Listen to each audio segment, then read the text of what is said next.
usual rapturous reception. Thank you very much. Tricia, will you hand out this paper, please? Thank you very much. What's this for? I don't know, do I? What's this paper for, sir? I'm just about to tell you that, Doyle. What's this paper for, sir? That paper, amazingly enough, Jenkins, is for you to write on. This isn't a lesson, sir. What do we have to do writing for? Because, Green, I'm sick and tired of all the messing about that goes on in these tutorial periods. Also, I was appalled by the standard of grammar and spelling in the last piece of work you handed in to me. All of us, sir. All of you. Thought you clever then, didn't you? So in future, we will use this period to work. You can start by writing me an essay on any television program which you saw yesterday. I didn't watch television yesterday, sir. And I will mark it for grammatical accuracy. Right, get on with it. Sir, I didn't watch television yesterday. How like you, Hughes? Well, you simply have to dredge through your memory and remember the last time you did. Right, remember. Name at the left top corner of the page. Date at the right, title in the middle. And remember, all I am really interested in is grammar, spelling, and punctuation. All right? Get on with it.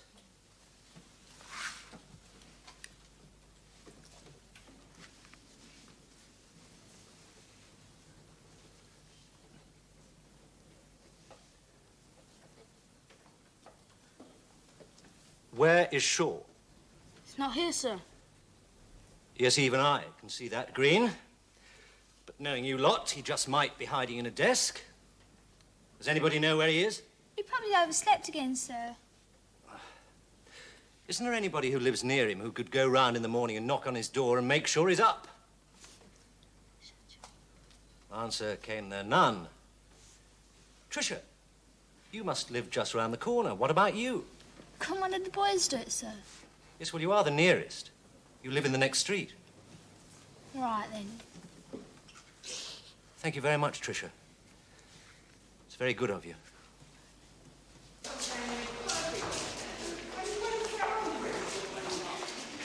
There's Gary Hargreaves. Which one? Oh, we paid.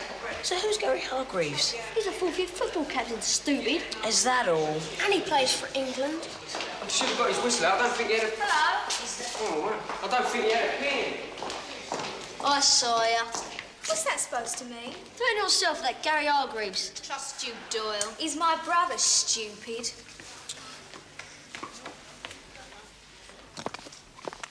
Did your sister go to Grange Hill? Yeah. What's her name? Carol Yates. Oh, I know. She goes out with Trevor Johnson, doesn't she? She used to. And then she go out with him no more then? Hey, you early? Yeah, Baxter cancelled practice, something about a 6-day week and not being able to do out-of-school activities. I don't know what it's all about. Hello. Oh, this is Tricia. Oh, hello, Tricia. You live around here then, do you? Yeah, Slater Street. Oh, it's just that I've never seen you around here before. So what's going to happen to your matches if all your practices are cancelled? Suppose they'll be cancelled too. Does that mean you'll be out of the Borough Cup? Suppose so. I don't know why he can't leave it alone, this new head. He was fine as we was. Cheer up, it might never happen. Not going, are you? Yeah, told him I'd be home by 5. See you then, Trish. Bye, see ya. See you again, I hope.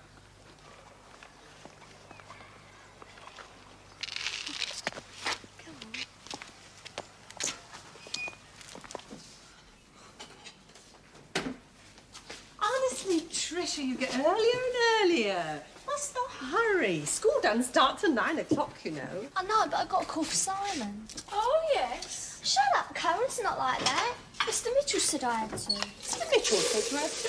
Why? Because his mum and dad go out to work. He's always late, so got to make sure he gets up. Well, can't he get himself up? He ought to be able to. He's a big boy now. I would have said I would anyway. Oh, honestly, Tricia, you're a real nuggins, aren't you? Get landed with everything. Who is this boy, anyway? You know Simon Shaw. Lives at the top of Wilberforce Road. Oh, him. Oh, yeah, I know him, yes. Well, you make sure you do his knock, young lady. No going in.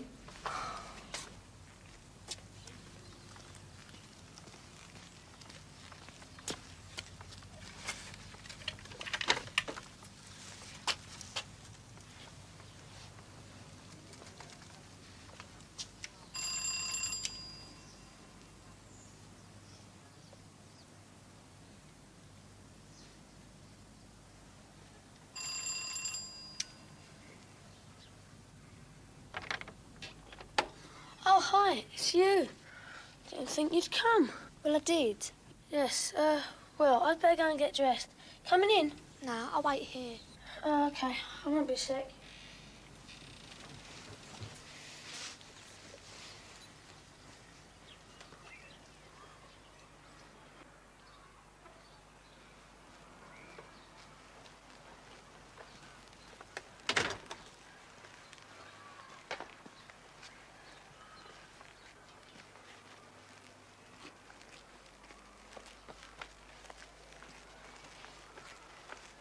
What's your mum do that she has to leave so early in the morning? Well, she works at Richmond's, and they clock in at 8. Oh. Don't she ever wake you before she goes? Yeah, but I usually fall asleep again. Oh.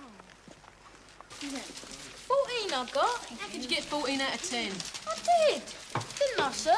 Didn't I get 14? You certainly did, Green. Minus 14. Minus 14. Here, Benny got minus 14. Doyle, what'd you get? Minus 3. You idiots, a lot here. So what'd you get? Minus 15.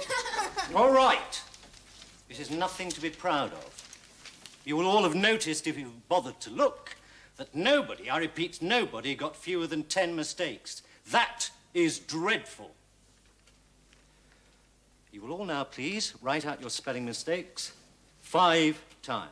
We ain't got time, sir. It's assembly any minute. Oh, yes, Jenkins.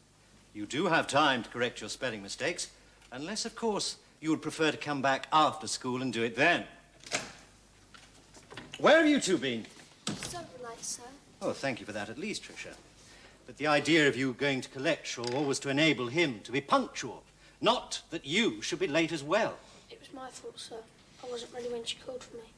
Well, thank you, Shaw. That's very honest. But in future, Tricia, if Shaw is not ready, you do not wait for him. Your duty extends only as far as ringing the front doorbell. You do not have to lead him to school by the hand. No, sir. Mum, she likes leaving school by the hand, sir. Shut up. Yes! Shut up, Doyle. Hughes. Sir? Hughes, get on with your spelling.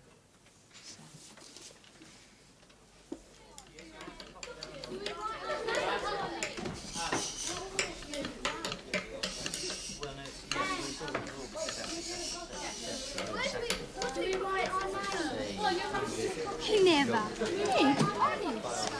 Now stop talking, please, kids. I'm not going to start the lesson till you stop talking. Benny. Peter. Peter, stop talking. This morning, I want you to write me a poem about winter. Tricia, listen, please. And before we start, Peter, I thought that we might read what Shakespeare had to say about winter. Turn to page 185. Behind you. Do you want a girlfriend then? Simon, what do you think you're doing? Sit down. He started his so he took me paper. Have you opened your book, Simon? Page 185. Now, perhaps you'd like to read for us. I can't, sir. I haven't got my glasses. Where are they? They're broken, sir. Very well, you'll just have to listen. Kathy, you read, will you? When icicles hang by the wall, and Dick the shepherd blows his snail, and Tom bears logs in... You don't wear glasses. How do you know? I've never seen them. They're broken, that's why. Simon, will you stop talking? Sorry, sir. While Greasy Joan doth kill the pot. Hello, all on our own today, are we? Oh, hello. See you at Grange then. It's funny how I never seen you before yesterday. Still, now we met, there's plenty of time to make up for it now. Suppose so.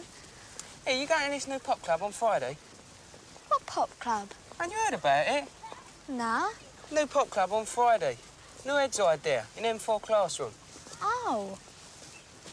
What about it? Fancy coming? Might. Come, it'd be great fun. Everybody dancing around their old school uniform. Be a bit of a giggle. Ah, sure. You made it. Congratulations. Thank you very much. Right, all of you settle down. Hughes, pull yourself together. Now, this week we have an extended registration period to enable the year reps to get round to see us all. As you know, Penny Lewis has been nominated as our new first-year rep. Now, I don't know whether she will get to us today, so in the meantime, we will all do some more written work. Yes, fun, isn't it? Today, I want you to describe your route to school. Do we have to, sir? That's boring, sir. And so you, Jenkins. Kathy, hand this paper up, please. Come on. Sir, Thank you. sir, I Yes? can't do it. I haven't got a pen. What is the point of coming to school without a pen, Shaw? No, don't tell me. Never mind. There is a pencil here that you can borrow. Come on, quick. Run all the way. Thank you. Thanks, sir. Sir, have you got a sharpener? This pencil's broken. Yes. There you are. Oh, sir. Hiya. Going to a disco today? No, I'm not allowed to go to discos. Why? No one's going to know. Well, if I'm home late, my father will want to know where I've been. You won't be home late. It's in the lunch hour. In the lunch hour? Oh, go on, go. I want to know. Yeah, okay. Sir, I've had an idea. An idea, Doyle. Good God. What does it feel like? If you mark us at 20, that way we get better marks. Yes, but you still wouldn't make any fewer mistakes, would you, Doyle? Yes, we would, sir. No, he wouldn't, bonehead. 14 mistakes is 14 mistakes. If you mark it out of 20, you get 6. If you mark it out of 10, you get -4. But it's still 14 mistakes. A masterly explanation. Don't you think so, Doyle? Sure, in a moment, you won't have any pencil left. It keeps breaking, sir. That is terrible news. Sit down and start writing. Thank you. Green, why aren't you writing? I don't want to do it, sir. I'm going to get -marks anyway. And if you don't do it, you'll get a detention. Start writing. Sir. Thank you.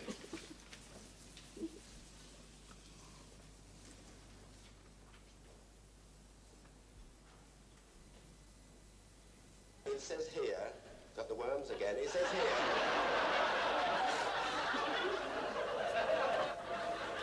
You're looking very smart. Where are you off to then? I'm going to see Kathy. Getting very thick with Kathy these days. Always going round her house. It's not Kathy she's going to see. Oh. How'd you know? It's Gary. No, it ain't. She's blushing. Well, I hope it isn't Gary, my girl. He's much too old for you. It's not. I told you I'm going to see Kathy. Well, I don't know, Trish. You worry me sometimes. You'll be getting yourself a real bad name the way you're carrying on. First you get in with that disreputable Shaw boy, What's the matter with Simon? What you got against him? and you throw yourself at a fourth form I'm boy. not throwing myself at him. It's... I told you I'm going round Kathy's. Well, don't be late back.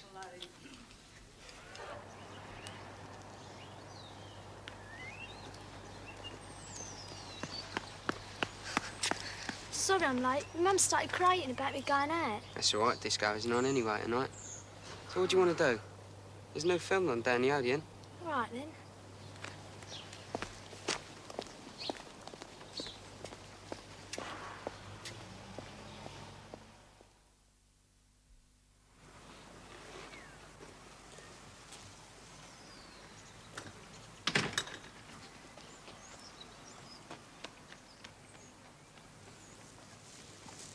What'd you do over the weekend, then?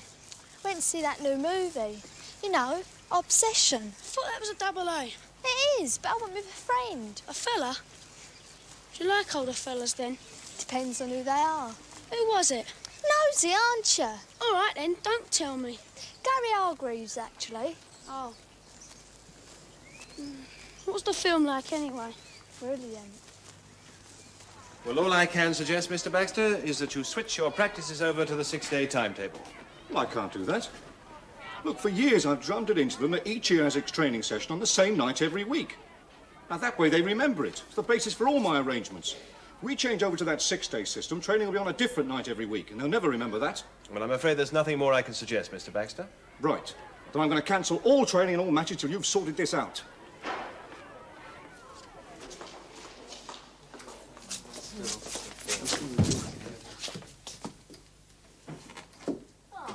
No. It's good, isn't it, eh?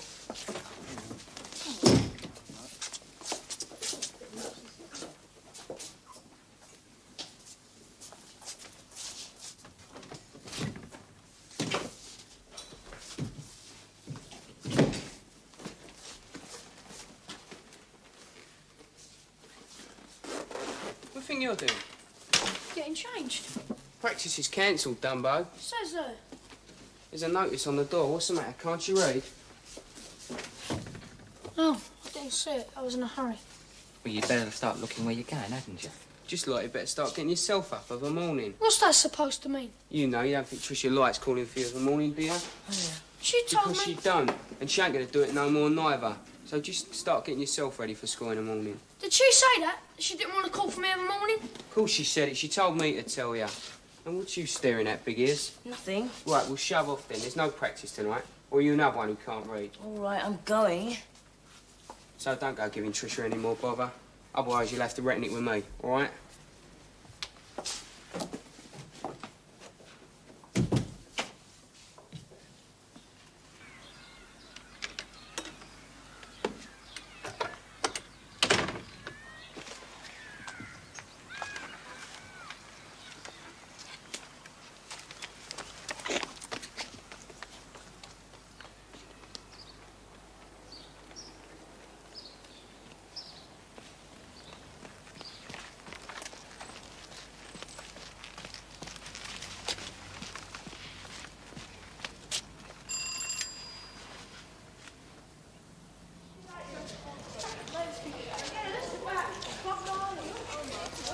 Here he is, that little lover boy. Where's your girlfriend then, Shaw? Give him the push, has she? Watch it, Doyle. Hey, listen, everyone. Tristan's giving Shaw the push. He had to find his own way here this morning.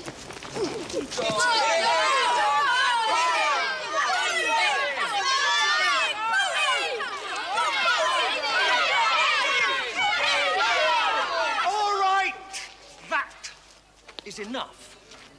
Whose bag's that? Mine. Pick it up, and both of you get inside. Don't just stand there.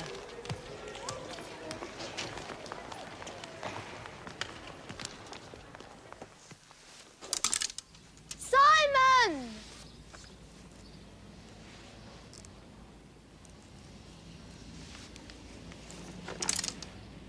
Simon! I say, if you're looking for the young lad who lives in there, he's already left. Oh, thanks.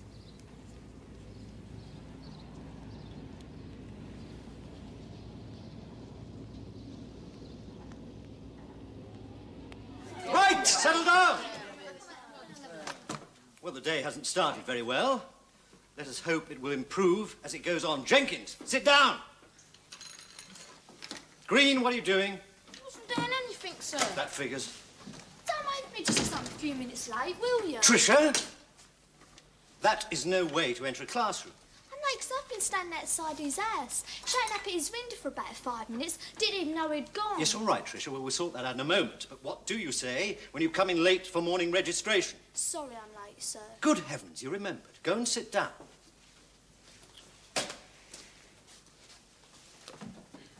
Now, Shaw, Sir?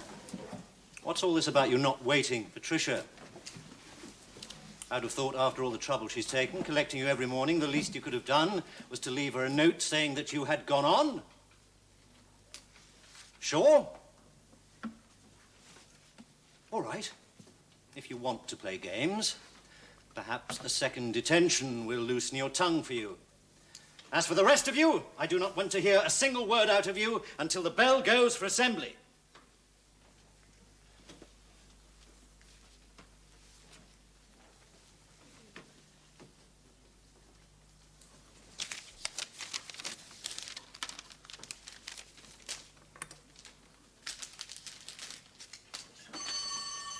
Just a minute. Shaw and Doyle, stay behind. I want a word with you two. The rest of you, off you go.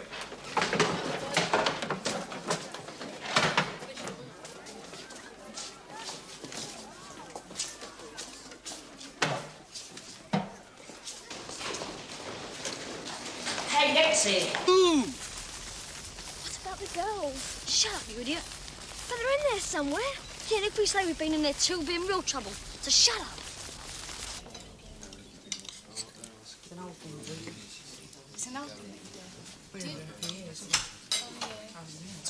Graham's coming with the boys.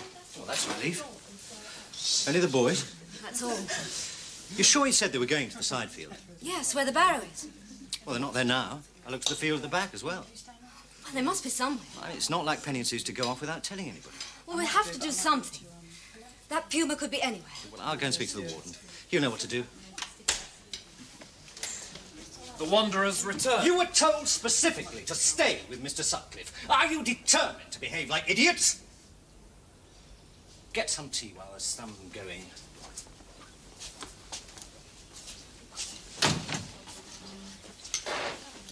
I don't suppose you've seen Penny and Susie? Not turned up yet. I'm going to talk to the warden, ask his advice.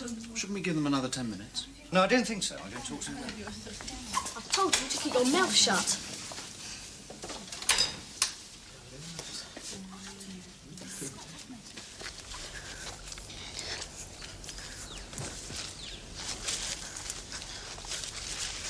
I'm starving. And me. Penny, what if we can't find our way out? Of course we will. Don't be silly. Yeah, but what if we can't? The warden said it was easy to get lost. Aren't you scared? Just keep walking. Help! Somebody! We're lost! Help!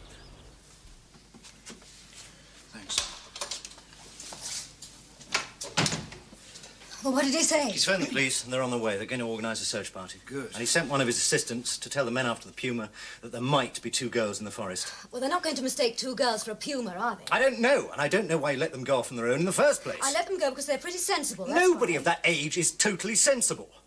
That's rather a strange thing to say. Stop fighting, you two. It won't get us anywhere. No, you're right.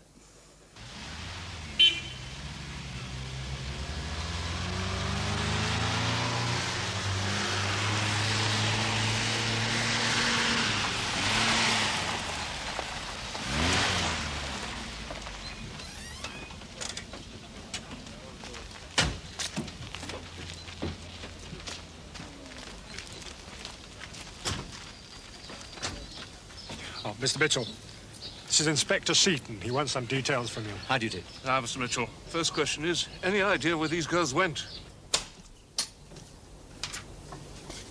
Close the door, then.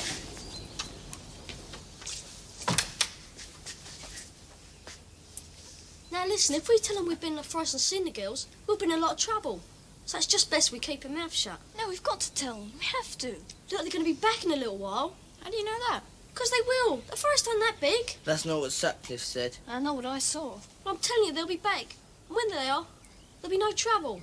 I say we should tell Mitchell. At least he'll know which direction they went in. It'll be some help. So you want to get suspended, do you? It won't come to that. Oh, you reckon? Well, even if it does. Look, just give them half hour. They'll be back. And if they're not, well, then we'll tell Mitchell. Okay. Well, they're just going to go in grass again. Half an hour. Right. Well, as soon as we've got a party organised, we'll start looking in the forest. Well, before we do start, I would like to apologise. I feel very guilty for dragging you all out here.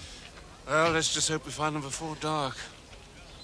You've no idea in which direction they went. I haven't. They could be anywhere.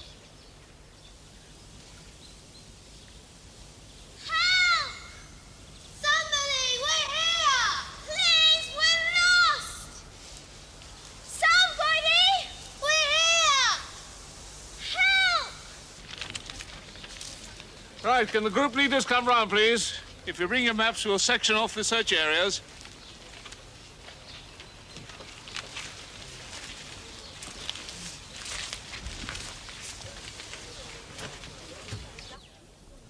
There's hundreds of them out there. Well, not quite, Alan. Be a good time to rob a bank now.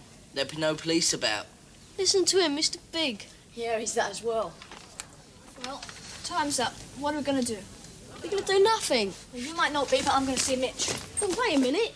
We've waited and Penny and Susie still haven't come back, so we'll keep to our agreement and tell Mr. Mitchell what happened and what direction they went in. What's your rush? We can give them another half hour. They should be back by then. We could be giving them half hours all night. Doyle might be right, you know. If you tell Mitchell we scared the girls running further into the forest, he'll do his nut. But we agreed to tell him. Well, now we're agreeing not to.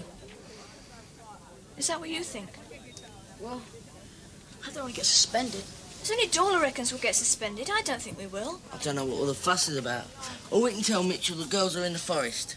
Well, they were only in the forest anyway. We can tell them where they might be. You're at number 3 at 1, Bennett.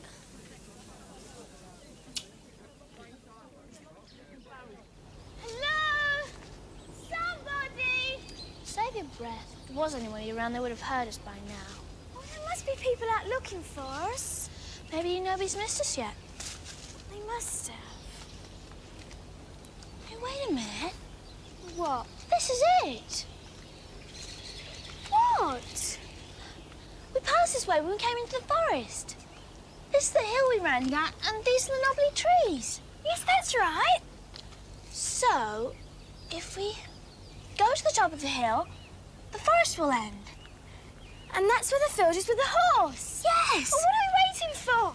Oh, Mr. Mitchell, if you'll join my group... Right. There can't be much more light left. What if we don't find the light? What happens then? That's right, Tony. I need cheering up. Look, I'm only being practical. Somehow the possibility of 2 little girls looking after each other alone all night in a forest seems rather remote to me. Now, if it was Jenkins out there, I might be a bit more optimistic. Right, that's it. Stick to the areas you've got, get your teams together, and we'll move out in a few minutes. I think they're ready to go. Look, they might be up there all night. They might be hurt. The puma might even get them and it'd be our fault. There's nothing we can do. We're going out there anyway. So you're all going to keep quiet? It's the best thing we can do. It's the best thing you can do as well. Well, I'll be the judge of that. We might get back in time for tea. Oh, I haven't got the energy to run. I'm starving. Me too.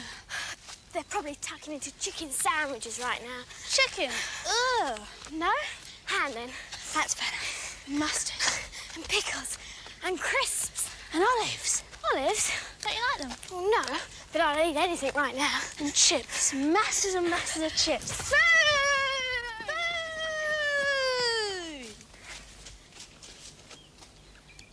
But I was sure this was the way. What do we do now? I don't know. Let's walk then. Which way? Oh, anyway. There's no point. We'll probably end up deeper in the forest. Well, we're not going to find the way back standing here, that's for certain. What if we walk in the wrong direction?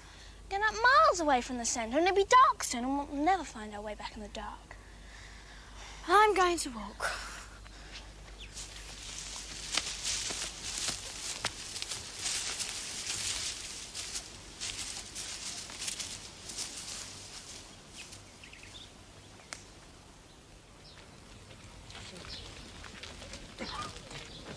All groups, keep to the areas marked on your maps. And so that nobody else gets lost, always keep the person to your left and to your right inside. All right?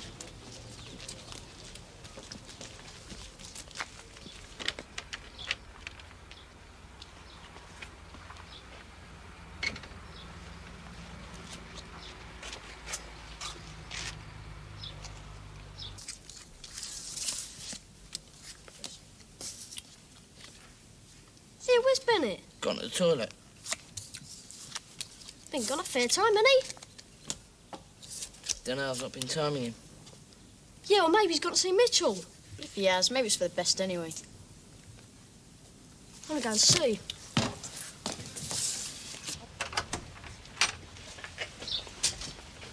Bennett? Bennett, come back here! Mr. Mitchell, wait, please!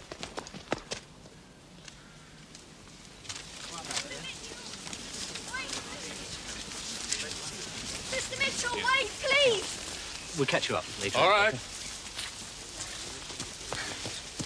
What do you want, Bennett? I had to tell you. The others didn't want to, but you should know. Hang on. Now, what are you trying to say? Penny and Susie, when we were in the woods, we saw them. Only Doyle scared them. Why didn't you say anything earlier? I don't know. No. Now, do you know which direction they went in? Yes, And can you remember it? I think so. Good. Inspector! Susie, you're going too fast. Well, catch up then. I can't. Oh, let's go back. And go through all this lot again. Please, Susie, it might get worse. I'm not going through all this lot again. Anyway, we'll probably be out of it soon. Wait for me, then. And I suppose it didn't strike any of you as being a very stupid thing to do? It's a bit of a lark, sir. Oh, I see. Scaring 2 girls out of their wits and making them run into the forest is only a bit of a lark. It sounded funny at the time, sir, but You know. No, I do not know. Supposing Bennett here decided not to speak up, I suppose you'd be quite happy to sit down and say nothing while the rest of us rushed about and organised a search. I didn't think it was important, sir. Oh, God, I give up. Mr. Mitchell, we're wasting the light. You are all in very serious trouble. I will deal with this later. Now, do you remember the spot where you saw the girls? We went in over there and headed for the stream. We couldn't have been far from it when we saw them. And which way did they go? Towards the stream, didn't they? Yeah. The opposite way to the way we came out. They went the way I'm thinking. They're heading towards Gray's Marsh.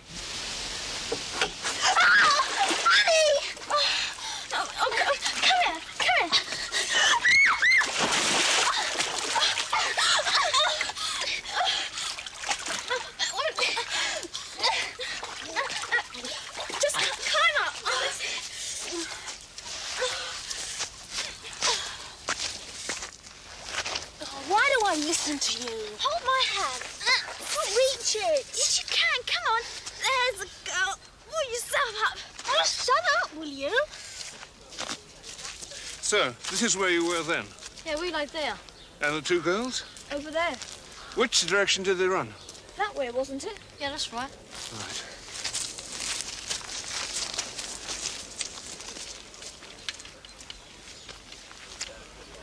Attention, please. Will you now disregard your map section areas? We're going to walk in a straight line that way. And quiet for a moment, please. Susie, Penny, can you hear me? If you can hear me, please shout. If you can hear me, please shout.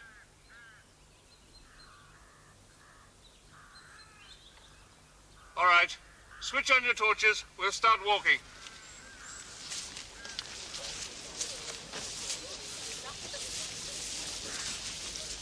How'd you feel? I'm not cold at all. Right, now I'm going to decide which way to go. Okay. Over there. Lead on. You had to do it, didn't you? What? Gosh, must be in your blood. If I hadn't said anything, we would have really been suspended. You heard, Mitchell. It's a principle of the thing, isn't it? Principle? You really are a twit sometimes, Doyle. You what? Shut up, you two. You're not here to talk. Come on. See, when I leave, we get some dry land.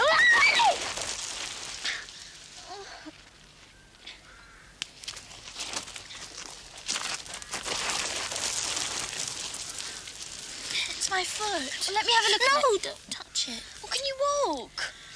I don't think so. Look, I'll pull you up there. It's not so muddy. No! It hurts. Help! Somebody!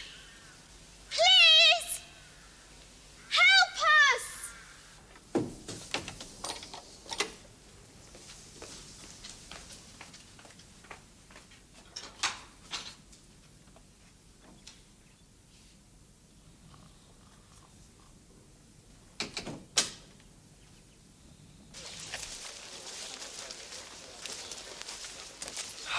"100 yards that way, we'll hit the marsh." What's over there? On top of the hill, there's an old quarry, disused now. Shouldn't we go and have a look? According to the lads, they're this way in the marshes somewhere. Well, they could be wrong. I think I'll go and take a look. Can't stop the line. Yes, well, I'll catch you up. I mean, I'll see the light. You two, stay with Mr. Stiles. Where did he say he was going? Quarry or something. He didn't say cave, did he? Not Dick Turpin's cave. Oh, shut up, Doyle. Just watch yourself, Bennett. Look, I'm sick of hearing your voice, so shut it or I'll smash your face. Oh, you don't think it's broken, do you? How do I know? Ouch! Take it easy. I'm doing my best. Your best. I wouldn't like to catch you on a bad day, then. What's that supposed to mean? Well, I didn't anticipate a survival weekend. Nor did I. It's just the way it's worked out. With little help from yours truly. Oh, you're not going to go on about it being all my fault again, are you? Well, it is, isn't it?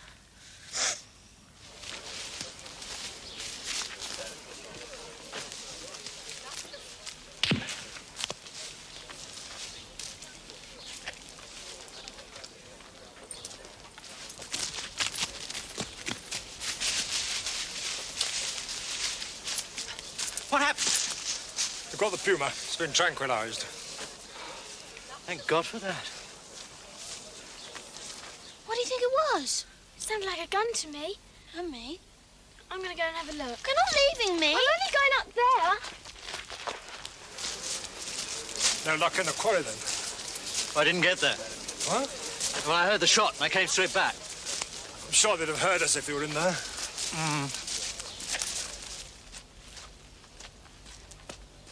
Penny, I can see them. What? Help! Over here! What's that, sir? What? Listen. It's that way. Come on. Over here! Mr. Mitchell, over here! Goodness, we found you. Over here, Inspector. Where's Penny? Penny's in the quarry. She fell down and hurt her foot. Is it bad? She can't walk. They all right? Oh, Susie is fine. Penny's still in the quarry. She's hurt her foot.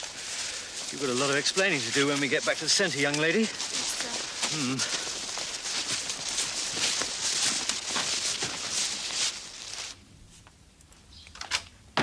Thanks for everything, Inspector. And I'm only sorry that it happened at all. Well, no harm done this time, sir. No, thank God. But after this, I doubt whether there will be another time. Oh, perhaps you'll feel differently in a few days. Goodbye. Goodbye. Thank you.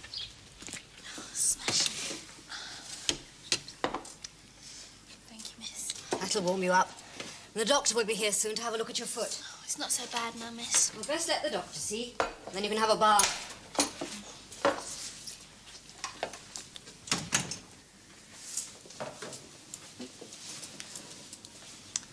Well, then, you going to tell us what happened? Well, sir, we're in the side field and Yes. Sonic scared us. So we ran into the forest. We didn't mean to, sir. I thought it was later that Doyle scared you. Doyle, sir? Tony, it can wait till morning, can't it? Yes, I suppose so. It's time we all went to bed, finish your soup, and then off you all go. I'll tell Llewellyn what happened and then let him decide what punishment the boys should get. Tell me, Tony, what was the purpose of this trip? Oh, you know that as well as I do. Yes, to give the children a chance to take part in an archaeological dig. But what else? Well, introduce them to the countryside, the city kids, get them in tune with the rural environment. Right. And you're going to punish them for learning exactly that. Oh, come on. I mean, Doyle and company hardly got in tune with the countryside. No, but at least they realise now how dangerous the country can be, especially when you're not used to it. I think they've learnt their lesson. It doesn't need the headmaster to tell them. Night. Oh, I don't know. Let's get some sleep. Good night. I will make a decision in the morning. Last night, I was going to report the whole incident to Mr. Llewellyn when we got back and let him decide on your punishment. However, having talked to Miss Clark and Mr. Sutcliffe, we have decided that you have learnt your lesson and the matter is now closed. But you can thank your lucky stars that Justin spoke up when he did. If the rest of you had had your way, this whole thing could have turned into a disaster. Go and get on the bus. Satisfied? Absolutely. Let's go home.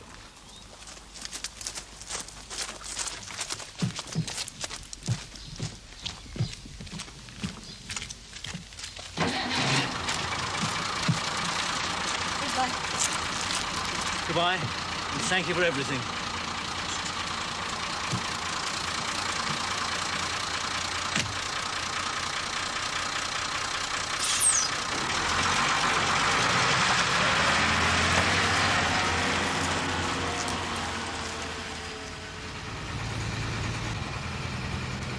Tony, look. Wasn't such a bad trip, really, was it? Well, it's been exciting.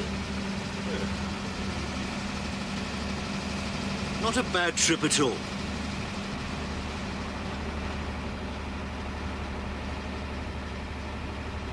Yeah, sounds like a good idea. I might go. What I'm doing.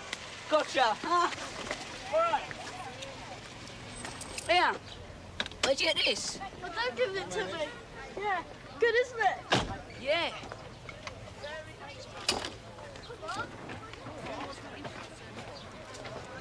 Bye, Dad. Bye.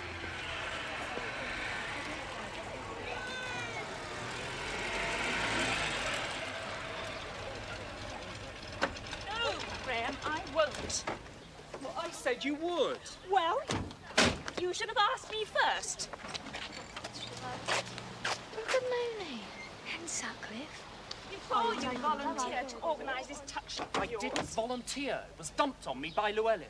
Like every dog's body job around here always is. But just because you've got land, it doesn't mean that good old Terry has to tag along too. Oh, bother! Don't you get yourself a decent briefcase? Why should I?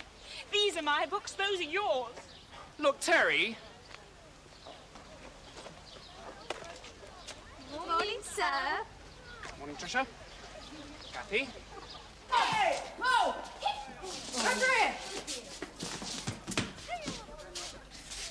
Okay, who's ball? Fine, sir. Now, get outside.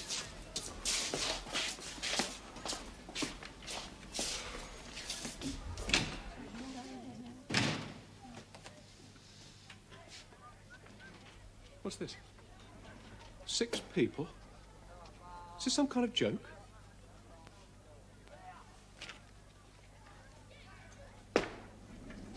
Well?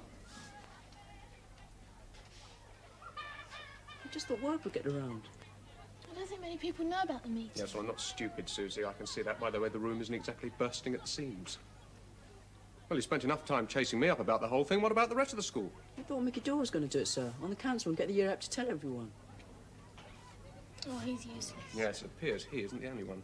I've done a piece for the school mag, but it doesn't come out until Friday. What good will that do? No one ever reads Yes, it. well, that's Friday. What about today? It's not our fault, sir. We just thought everyone would come. You just thought. You know what thought did, Stanton? Nothing. Now listen. You came to me with an idea and I've squared it with Mr. Lewis and the headmaster. Now we have to prove we can make it work. Not just me or somebody else, us.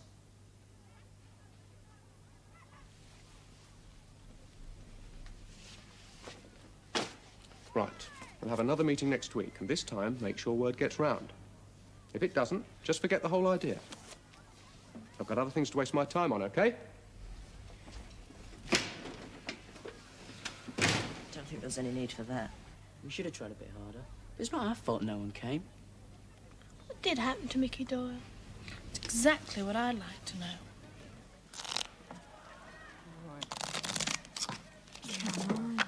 None of the flash stuff, just deal. Okay. Then we'll get different cards. Right. I love it. 2. 2 to start with. New hand. Full hand. Right.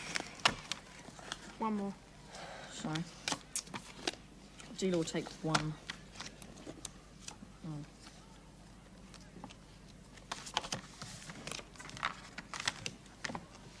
£5.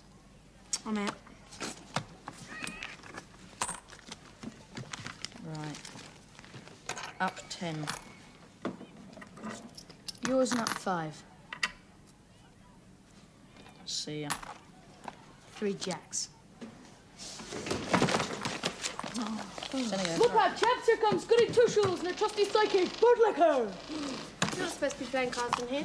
We're not supposed to punch girls in the mouths either, but we'll do that in a minute. We don't push off. That's mine, I think. What did you have? 3 queens. Your deal. We want to talk to you. Yeah, well, I don't want to talk to you. We thought we asked you to make sure everyone knew about the outdoor centre. Yeah, I told the council. You're supposed to go and tell each form. That's what I did when I was on. Well, you're not in now, though, are you? You should have done it. It wasn't my turn. Never is. Was that Thingy what's her names? There is 2 year reps now in the go. And you're not one of them. We asked you to do it. But you're supposed to represent us, you know. Oh, come on, Mickey. She's only trying to stir it because you got elected and she got the elbow. Very true. You picked on my cards. We'll deal then. Oh, Like a murder. I know how you feel. I mean, how did he get elected? He's useless. He's a pig. I mean, he must have cheated in the election. He was called doing it once. I wish I could prove it. Don't even know if he did. No, but who would vote for him? Pen, come on. No. Wait a minute. What if I write a piece in the mag asking if people are satisfied with him? An opinion poll. What if they aren't? We get rid of him. Yeah, but the magazine comes out tomorrow. It's too late to get it in, isn't it? We've got 25 minutes to do it. Come on then, quickly.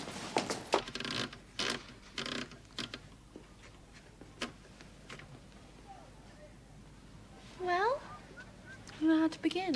Look, it's got to have a title anyway. We've only got 15 minutes left. You're a lot of help. I know.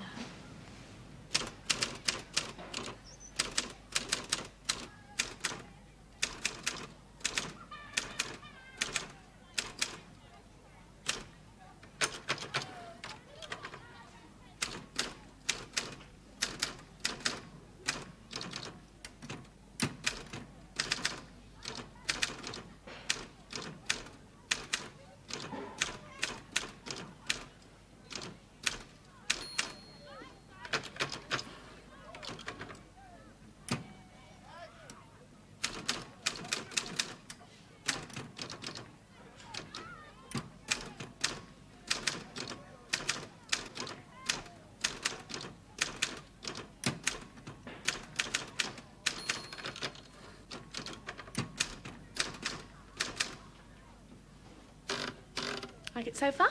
Love it. Hello. What can we do for you two? We were hoping to have this included in the school mag. Are you still taking stuff from the mag, Chris? Another piece. I shouldn't really. Please. What is it?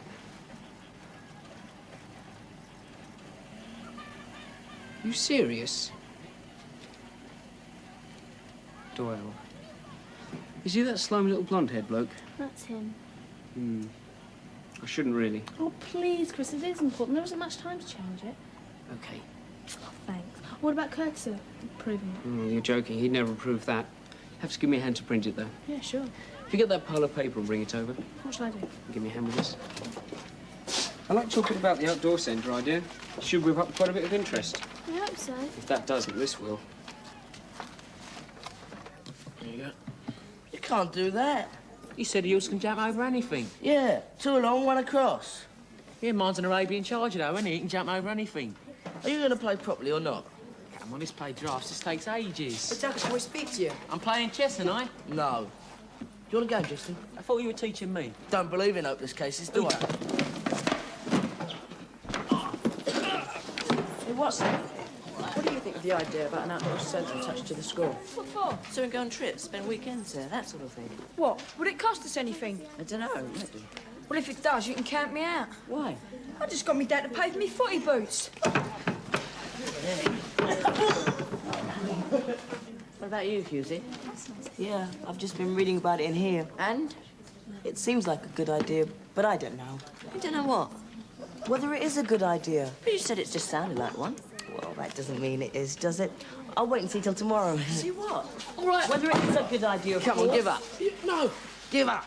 Yeah, let's forget it. Just... I'm missing mine. Yeah. Yeah, that's great, Kate. Maybe just a bit straighter so that it's obvious that it's over the thing, okay? Fine. Alan, okay. Okay, Can you Dwayne, bring come on, that let's one have that down? through here. We're going to have that at the back, all right? Come on, Chop, hurry up.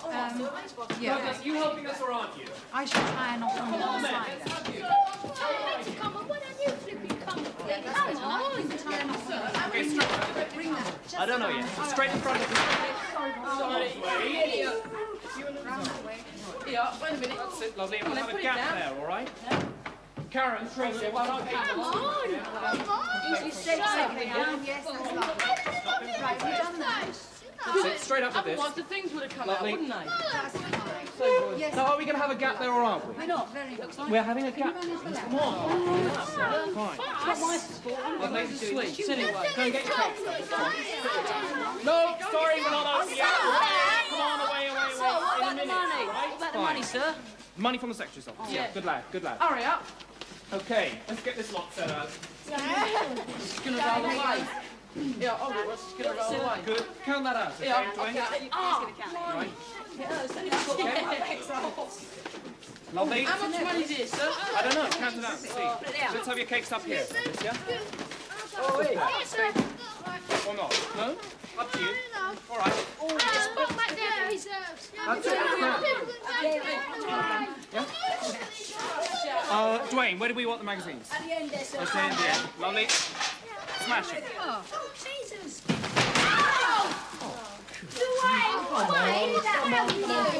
Come on, give me a hand. For goodness sake, I'm not doing it all on my own. Right, now get them sorted out as best as you can.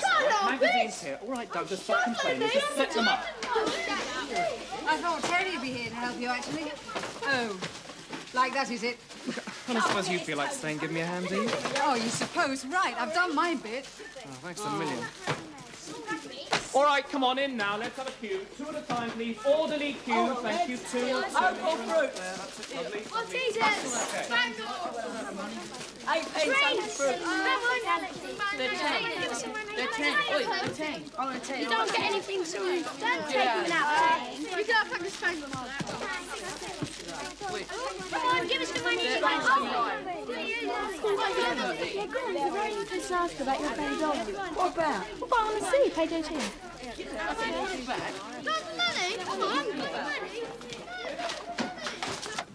Flip it, and I think you've done in me appendix. What's the funny? And you, Yuzi, what's the funny then?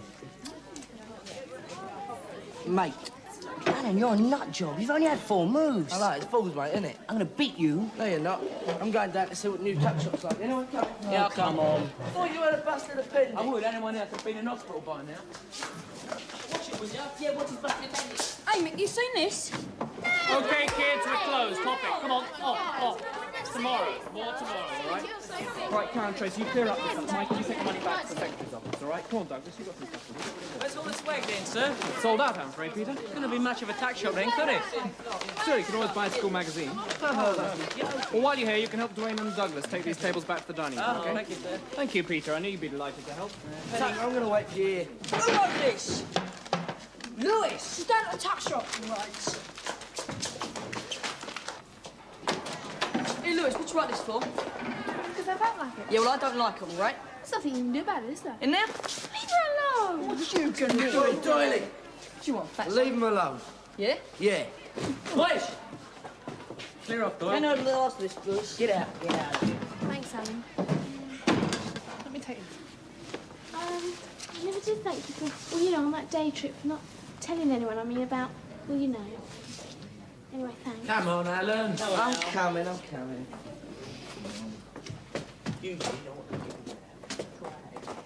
Williamson, Yes, sir. Yallop, Yes, sir. and Young. Yes, sir. Okay, off we go.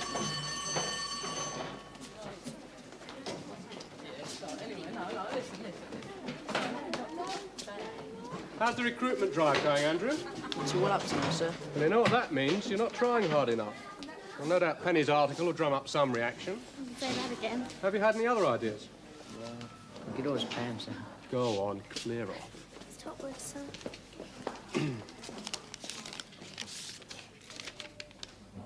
Penny! Penny! Sir? Mr. Curtis wants to see you and me in his office now. What have you been up to? Nothing, sir. What's wrong? Search me.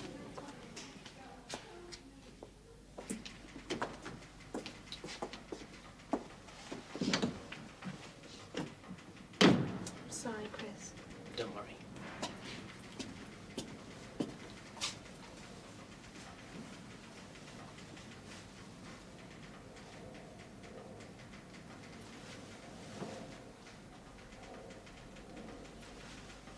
Go on, read it.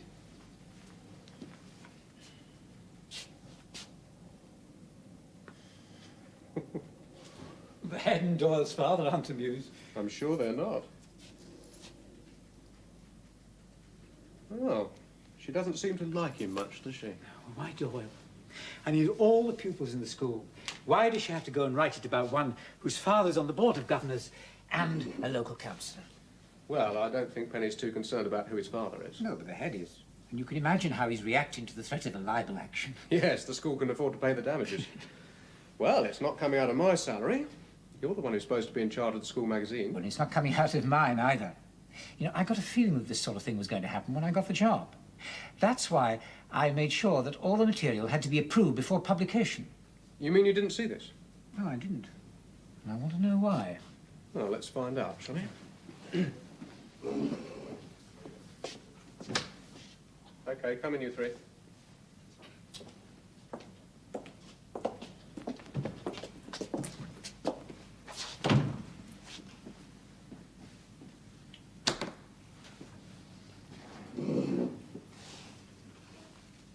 Which of you would like to explain? Explain what? This. You had no right to publish such a provocative, if not to say libelous, article. And you had no right to write it. What evidence do you have for writing, "No one likes him. Why should we have a year rep who doesn't care about anything but himself? Who's only elected after stealing ideas from other people, who was once under suspicion for stealing something in his first year. Michael Doyle never says anything at council meetings because he just doesn't care." Well? Because it's true. It isn't. It's opinion. Your opinion. What makes you think anyone's interested in that? It isn't just my opinion. A lot of people think that. And he is dishonest. Last week he said he wouldn't mention the outdoor centre in the council meeting unless we paid him. We didn't pay him, so he didn't do it. Rubbish, sir, that isn't yes, true. Yes, it is. No, All it's right, not that's enough, you two. She did suggest an opinion poll. Well, that should have been done before, not after. Now, I can understand from what Michael tells me that Penny might have been motivated by jealousy. I wasn't. But what I don't understand is why you supported her by publishing this.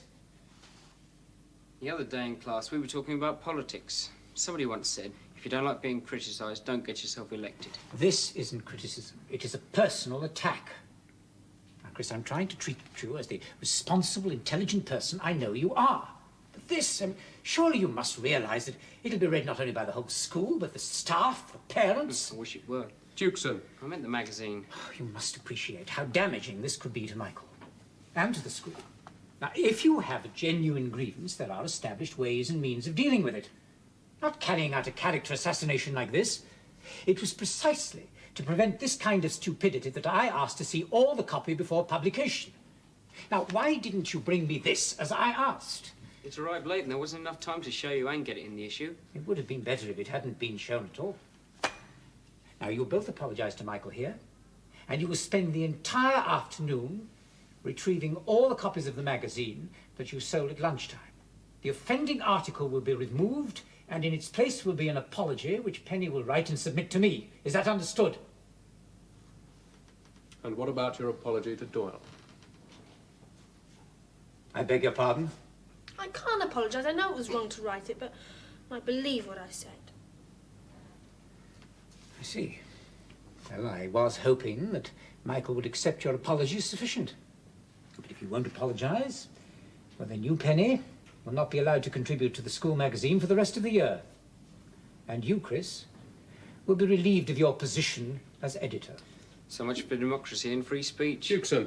The rights of free speech do not allow you to ignore other people's feelings and rights. But, Mr. Curtis, it wasn't his fault. Well, if he doesn't show the necessary common sense and judgment, then he shouldn't have the job. Now, that isn't opinion, Penny. That is fact. Now, get out, both of you. Can I go too, sir? Yes, go on. Sorry if I've caused any trouble. All right, Michael, off you go. Oh, how could they be so stupid? I'm sorry, Chris. Don't worry. If you'd written about anyone else, Curtis wouldn't have done a thing. It's because of Doyle's father. Anyway, I told you I had my A-levels coming up. Thanks. Come on, let's go and find those mags.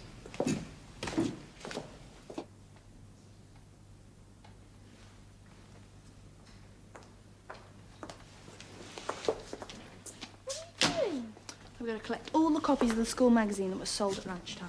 Oh, no, why? The article has to be removed. What happened? You wouldn't believe it. Yeah, but what happened? Curtis told Chris and I off. What did he say? Oh, words, just words. He said the reason I wrote it was because I was jealous of Doyle. He said I was childish and irresponsible. Yeah, but it was all true. He didn't say it wasn't true. He said that unless I could prove what I said, I shouldn't have said it. The only reason they're making such a fuss is because of Doyle's father. He's threatened to take legal action for libel. Does that mean you're going to have to pay money to Doyle? Not unless the article is removed and an apology replaces it. He asked me to apologise to good little Michael Doyle in the office, but I refused. You didn't? I did. I wasn't going to apologise to that creep. Well, what did he say then? He said I'm not allowed to write for the magazine anymore. Oh, Penny. Well, what's worse, Chris Dukerson's been fired as editor. Well, it's all wrong. Did Mr. Hopwood say anything? He's bad as the others. What have you done now? You've really stuffed things up, haven't you? What do you mean? It's got nothing to do with you. All the magazines have been withdrawn, haven't they? We're relying on them to create support for the outdoor centre. Well, anyway, the other day you were saying the magazine was a waste of time. Any publicity is better than none, stupid. Well, the magazine's coming out again on Monday. Oh. Yeah, well, it better be. Come on. I'm coming home. We'll take these back first.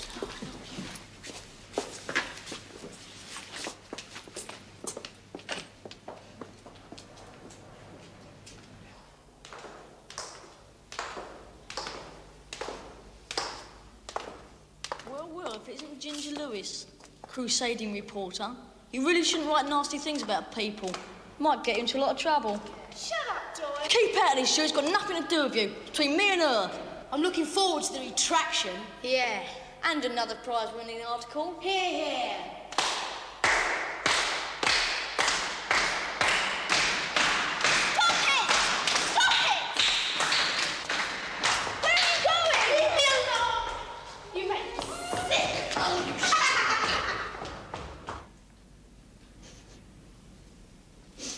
Only makes me cry. Damn you, Doyle. You'll see.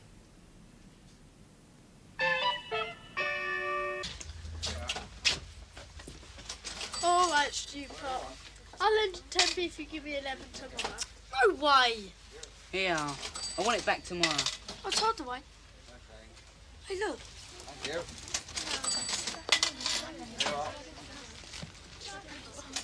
It's you again, is it? Shall we tell the shopkeeper? You can if you want, but I don't risk going up against Gripper. Hey, I was next. I decide who gets served. And get away from that counter.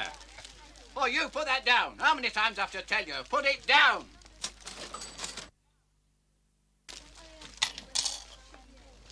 Here, you got stuff for swimming this afternoon? Yeah, even if we hadn't, it would make us do it in our undies. He's not going to catch me like he did last time. You reckon he is mental then? He acts like one half the time. Davey and Crawley and our one reckon think he has fits. Yeah, fits are laughing. What should you try to swim a leg? All right, Gripper? All right, pack it in. What do that for? You want some too, fatty? We ain't done nothing to you, Stebson. And just make sure it stays that way, Orpington. You never saw me in that shop, did ya? What shop?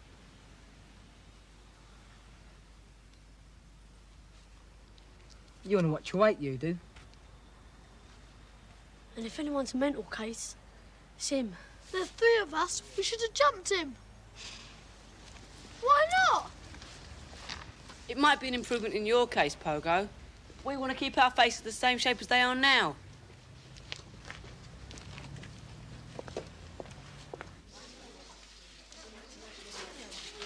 How's your mum going to do a washing? What? You got a dish rag. Ha ha. Why don't you get yourself a decent pair of trunks? Why don't you get yourself a decent body?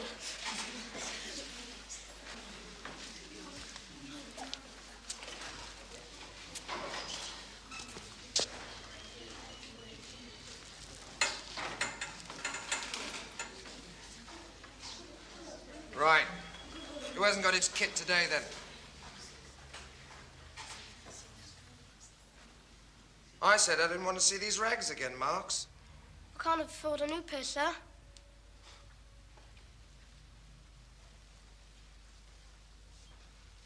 How often do you wash this mess, then? Once a year at Christmas, is it?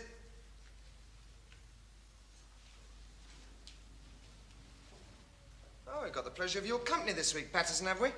Yes, sir. Take my warning to heart, did you? Yes, sir. Oh, I can see someone who hasn't. You're supposed to be ready by now, Stebson. Once more, and I'll have your guts, lad, understand? What are you all gawking at? Through the footpath, now! Except you. Get in that shower and kill off whatever's living in there. Come on, Stebson. 1 minute. Okay, fellas, 6 widths of the pool. On your mark, go!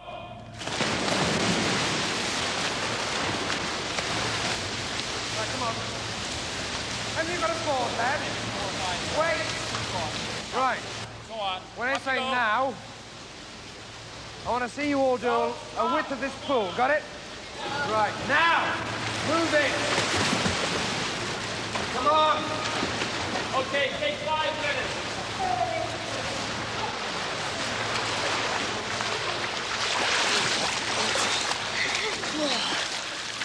This lesson goes too quick, doesn't it? Providing you don't get stuck up with Vicks.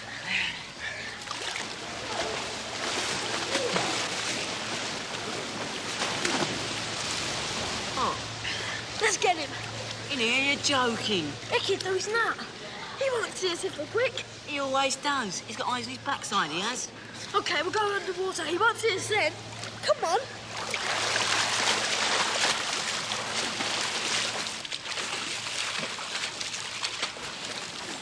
All right, Mousy.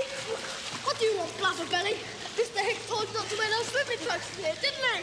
What's it got to do with you?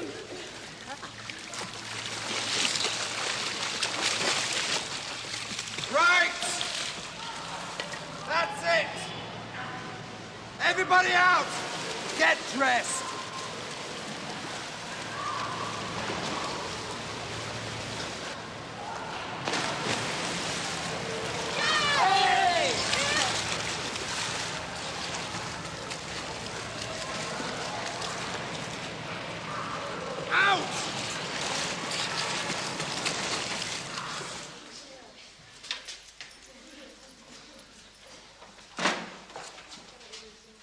Stewart.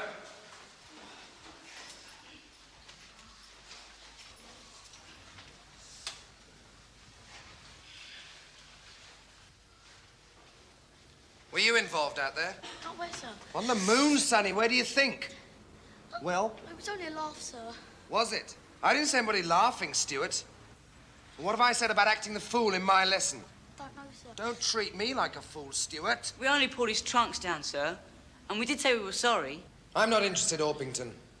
You took it upon yourselves to act the fool in my lesson, didn't you, Stewart? Leave him. Get up, Stewart. You only took a knock. You've cut his head, sir. Pardon, Orpington. I didn't quite catch that. He's cut his head, sir. Get the first aid kit. Walk, Orpington! We don't want any more accidents on this wet floor.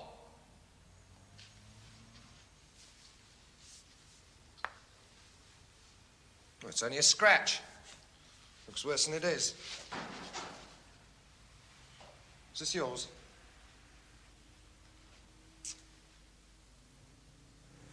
What are you all gawking at?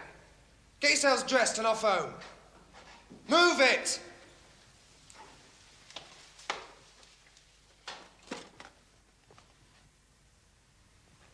Right, now, let's get something on this. Never say no more about it, right? I think that'd be a fair compromise. Hey, Stewart?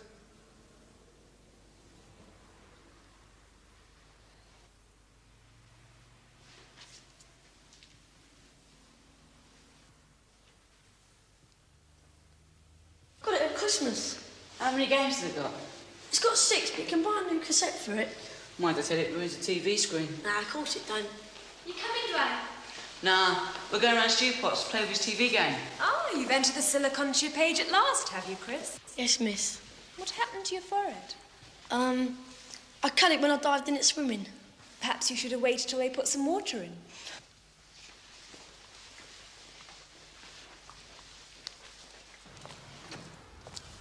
I told you it was a mental case. Someone ought to do something about him. I mean, we're going to tell your mum about your eye. I fell over or something. I don't know yet. Get off, will ya? I've had enough of you lot. We ain't done nothing. No, you never have, none of you. But my stuff's still walking, isn't it? Now clear off before I get the police. What school do you go to? Grange. Well, you can clear off too. Go on. Why? Because I said so. Now move.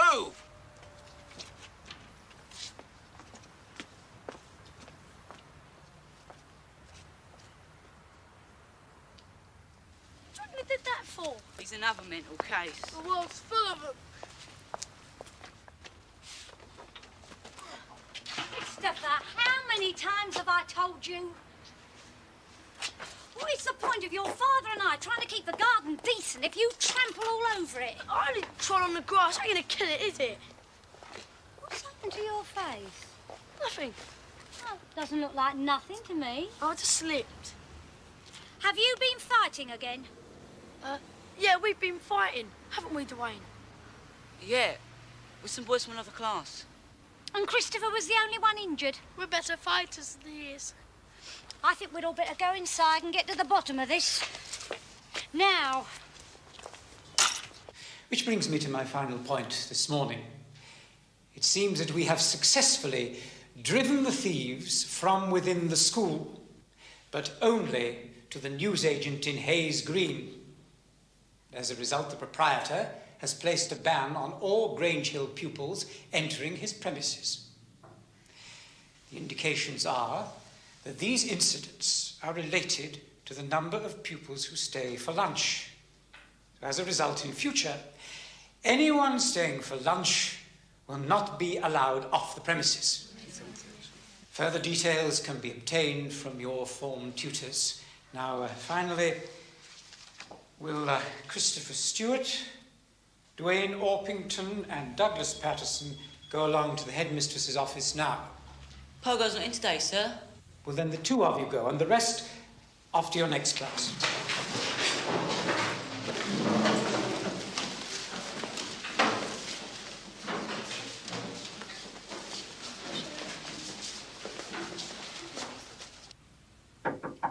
Come in.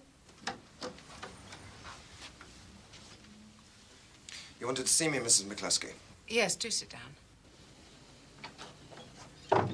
This is Mrs. Stewart. Her son Christopher's in H1. She's concerned about an incident in the swimming pool yesterday. Yesterday? In my lesson? Well, yes. The boys told me that, well... You mean because I disciplined them after they put the life of another boy in danger? Well, they said there was some larking about, but nothing too serious. I see. You wouldn't consider 3 boys holding another under the water serious? They can all swim, can't they? Perhaps. But the ability to swim isn't of much use if you're being held deliberately beneath the surface. Well, no, but... Well, what about his cut head? He said you pushed him over. Oh, is that what he said? Yeah, and his friends. He slipped on the wet floor. Was the floor wet? Yes, sir. Well, yes, but Christopher said that... Mrs. Stewart, I'm telling you, he slipped on the wet floor and cut his head on the bench. Did he come straight home and tell you this? Oh, not exactly, no. Actually, he did say he'd slipped, but I thought he'd been fighting. He'd been warned about that before, you see, and when I pressed the point... He made up this ridiculous story to save his own neck. No, I didn't. I wouldn't think he'd do that. And his friends backed him up. They would, wouldn't they? I don't know what to think. I think we should hear what you two have to say about this.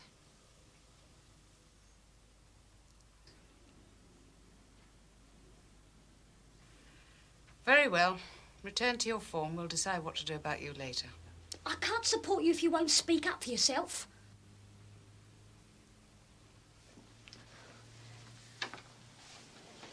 Well, I feel a little foolish, actually.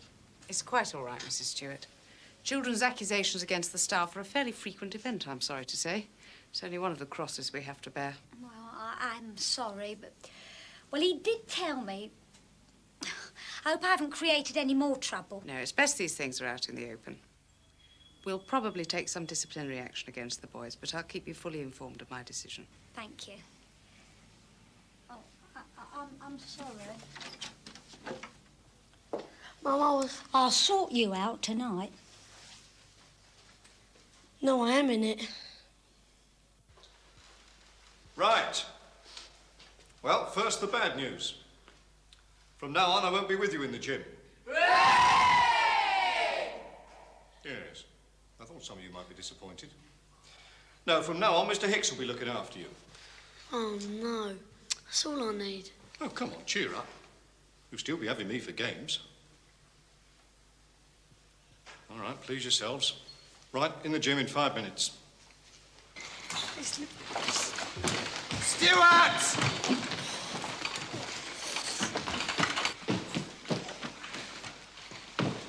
Move it, Stewart.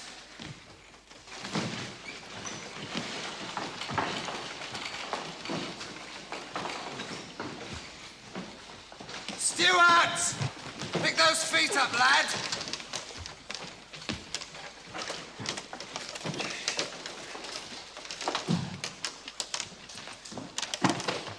Oi, Stewart! Move it! Get on with it!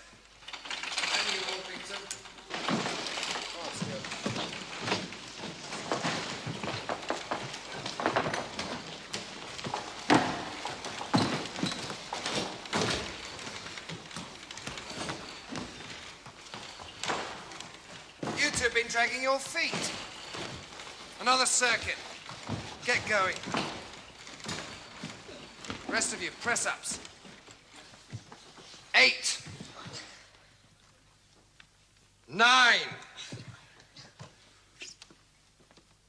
10. Right, on your feet.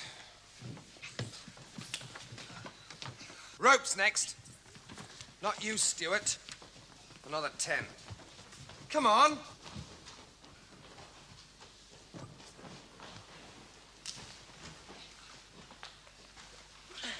Okay, down.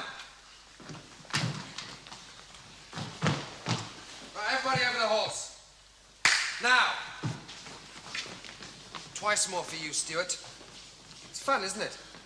Get on with it. Right, Stepson. Okay, get dressed. Next one.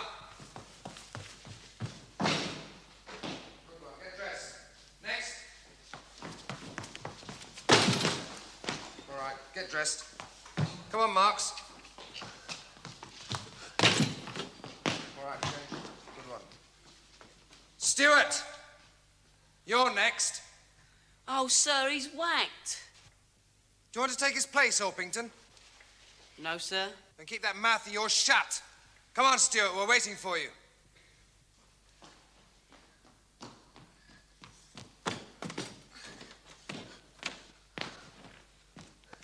Where do you think you're going? Back in line. Right, next. Okay, get changed. Next one. Get dressed. Orpington. Right, wait here. Right, Stuart. Come on. Move, lad! I don't have to tell you again, Stuart.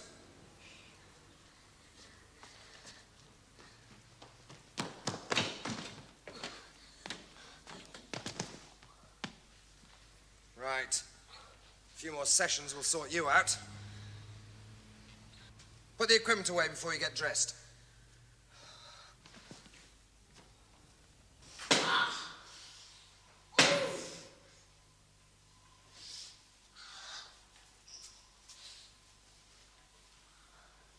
Right. Anybody else think it's funny? Spit water at people? Come on!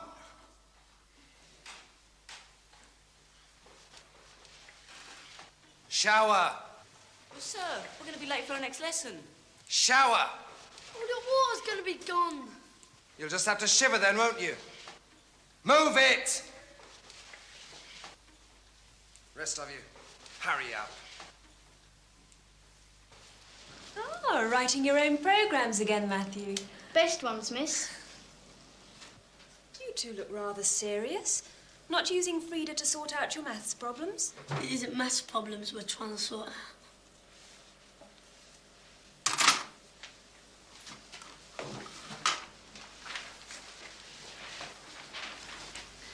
Why didn't you tell her? Don't be thick. She's all right. She's not like the others. They're all the same. You see what happened last time? Are you two in any kind of trouble? No. It's something I'd rather not talk about, miss. I made that mistake already.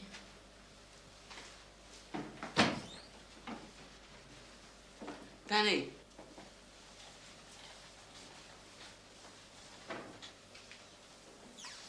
Matthew, could I have a word with you, please? Now, miss. Yes, now. It'll still be there in 5 minutes.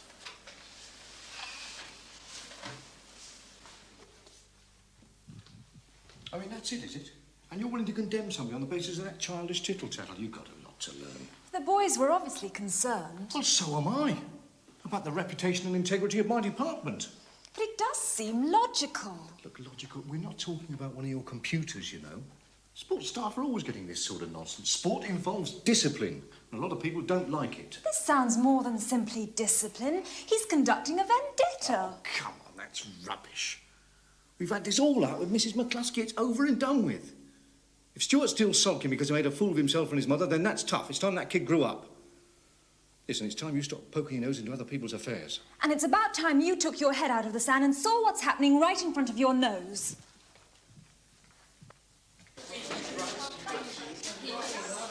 Right, you lot inside? Hey, sir, you thinking of packing up taking us for games too? No chance, lad. Not your lucky day, is it?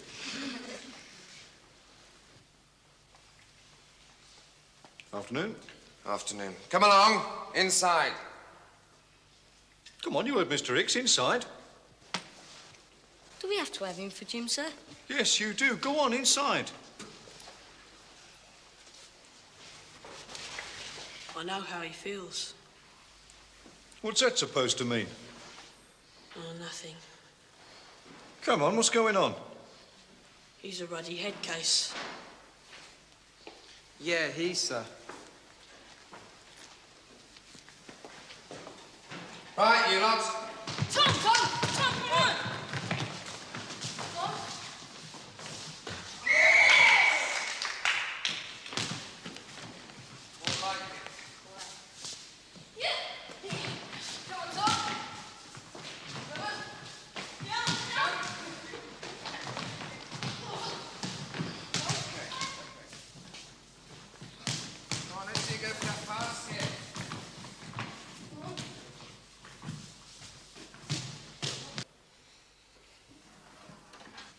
And thank you again for being so understanding, Mrs. Stewart. Yes, I'm afraid sports teachers have a bad enough reputation as it is, without idiots like that making it worse. Well, with Mr. Hicks's dismissal, I'm afraid the only other thing we can do is offer our apologies. Oh, I quite understand. I didn't exactly support Christopher myself. Still, perhaps we'll all listen with a bit more sympathy in the future. Well, can we say that's the end of the matter? Yes. What about you, lad? Does that mean we'll have you for Jim again, sir? Oh, yes. Oh, well, suppose you can't have everything in this life. Haven't you got a lesson to go to? Sir. Well, goodbye, Mrs. Stewart. I'm sorry it had to happen, but... Oh, it's all right. Skin of our teeth.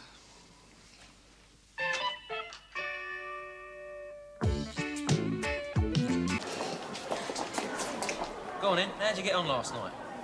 Yeah, she wouldn't give you a cold if you had flu. Yeah, and what happened to you last night? Went down the Angel. He won't serve you in there, will he? Of course he will, if you look old enough. That's if you do look old enough, Al.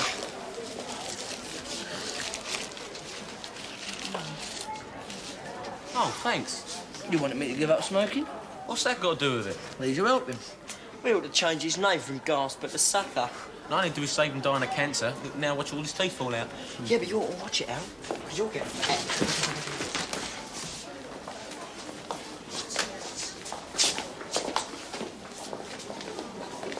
How are you making out with her? Wouldn't you like to know? I'll see you later. I don't know why you just don't ask her. When do you reckon it'll be? I don't know. She said she talked to Mama Classical. I don't fancy that. She's in a right bloodthirsty mood these days. Yeah, we shouldn't have done it, should we? It's too late now, isn't it? Cheer up, girls. I'm here now. See what wonderful effect I have on them? They can't resist me. So I noticed. Give us a kiss and I'll sit next to you. Well, you want to grow up a bit first. You feeling a bit off colour? Nah, don't say I never do anything for you. Don't say I never say anything about you. Mrs. McCluskey would like to see all three of you in her office at break. Clear? Yes, miss. All right. Quiet, please. This is the moment you've all been waiting for. Your option forms for next year. You're to take them home and get your parents to fill them in. You'd all have discussed the subject with your parents by now, so we'd like these back by the end of the week. Clear? What happens if we don't? Don't have any option. We also want you to give these to your parents and ask them to send back their reply. Hey, miss, can we choose anything next term? No, the list of compulsory subjects is at the top. The rest you can choose from any one of the groups shown below. Hey, miss, why can't I do vehicle maintenance and metal work? Because you're only allowed to do one craft subject. Why not? I'd rather do them in English literature and history. Well, that's as maybe. But it's not exactly going to help your job prospects, is it? Well, I like doing them both. And how do you know what sort of job I want? I know what sort of job you'll end up with if you don't get any academic qualifications. Who said we're going to get a job anyway? All right, that's enough. This isn't the time or place to go on with this sort of discussion. It never is. Perhaps we can return to it in tutorial. But right now, we need to get on with registration. What's all this circular stuff about? As you've just read it, I presume you already know. Yeah, but it says you want to bring back school uniform. Not me, the school. Anyway, it's only a recommendation by the Board of Governors. But it's what I want to do that for anyway. Yeah, what's going on? All right, quiet. It is only a recommendation. The governors are concerned about the general level of behaviour and discipline. Well, what's that got to do with school uniform? Yeah, look at him. Head case with it and nut job without it. That's enough, and more than enough to prove the point. And this circular's for your parents, not you. Yeah, but they don't have to wear the stupid thing, do they? I am not going to get into an argument about it. Oh, that's all you ever say. And you are in enough trouble as it is. Now, can we please get on with registration? There's one missing. Linda's away, miss. OK, off you go. It's a bit bad about this uniform piece, isn't it? So no, why don't you go and ask Ruth and whatever the other one's name is? Don't forget, break.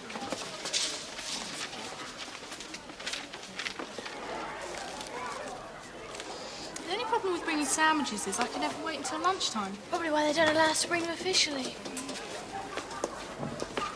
Have you decided on your options yet? Yeah, commercial studies. Typing? Yes, I've always fancied learning to type. Yeah, well, you don't want to end up as a secretary, though, do you? No, of course not, but I think typing's a good deal more useful than something like geography. Well, I like geography. Yeah, but it isn't really a question of whether you like it. It's whether it'll be of any use to you. Have you taught this over at home yet? Yeah, my dad thinks this is the most important time in our education. Well, look, whatever we choose now decides what exams we'll take in the 5th year, and that decides what sort of a job we'll get or whether we can go to university. Come on, I'm still hungry. Go to the tuck shop.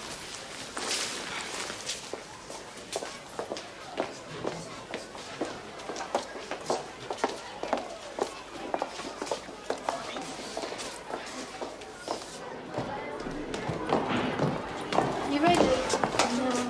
Better go anyway, though. No, I'm wearing uniform again. No, neither am I. Stupid idea. What do you want? Oh, it's very kind of you. 11 miles.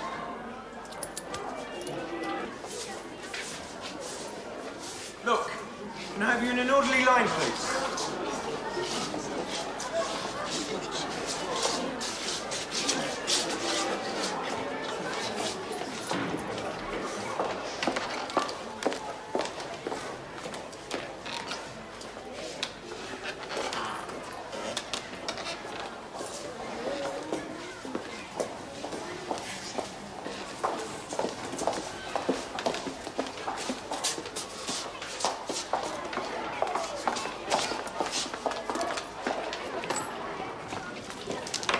Well, I must be growing or something. I'm eating like a horse these days. Carry on like that and you'll end up looking like one.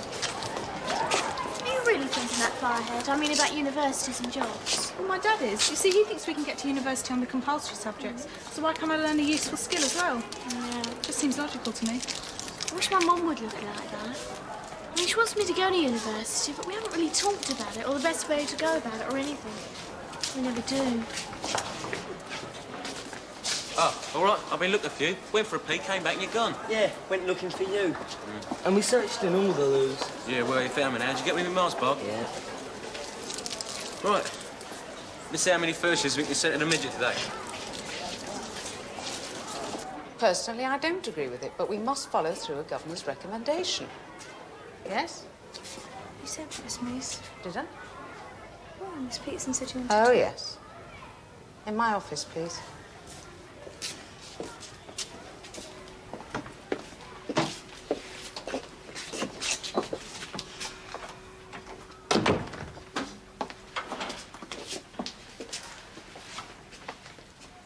Well, it was about us taking the afternoon off. I'm perfectly aware of what it's all about. Kathy Hargreaves. May I ask how your musical career's progressing? Well, it isn't really. Packed it in. Oh, I see. So it was really worthwhile, wasn't it? I suppose it would be foolish of me to inquire whether you regretted your action. We are sorry, miss. We've never done anything like it before. And I intend to see you never do it again. At least not from this school. I've decided to recommend that you all be expelled from Grange Hill as soon as possible. Just for taking an afternoon off? For being a disruptive element. Your behaviour was nothing more than outright contempt for the school and for my authority, and I will not stand for it. You also behaved very badly to Miss Peterson. She did a great deal to get you the time and space to rehearse this group of yours. Be quiet. I can only recommend that you be expelled. You will, of course, be able to appeal to the governors. So that is. But before we do anything, I want a word with each of your parents so that I can explain the reasons for my decision. Now get out.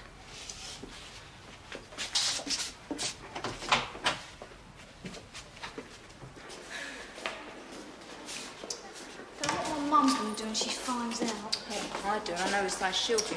So do I. But you've no idea what you want to do. Yeah, I know what I don't want to do. That's stay on and work in an office. So I'd have to do English and maths. Because you do. Because nearly every job you can think of these days requires English and maths. OK, I'll do English and maths. Will you let me off history? Well, it's not up to me, Peter. Flip there, Nick. I thought it was supposed to be my options. And so they are, so they are. Provided you choose what you're supposed to choose. Oh. All walking out together, are we? Nah, we got judo tonight. See you tomorrow. I'll walk home with you if you like. Terrific.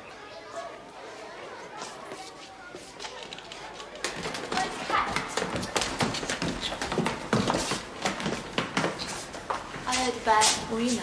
Oh, what do you care? Just thought you might want to talk about it. You know what thought did, don't you? Anyway, I've got Ruth and Jerry to talk to now, haven't I? Oh, suit yourself. It was your own fault for bunking off anyway.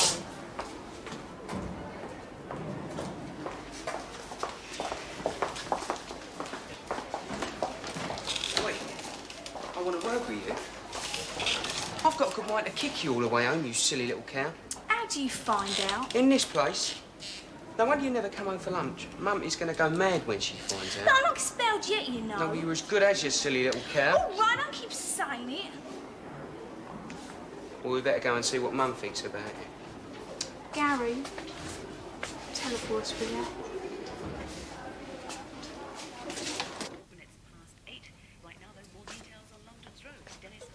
Thank you, Susie. Well, conditions are improving.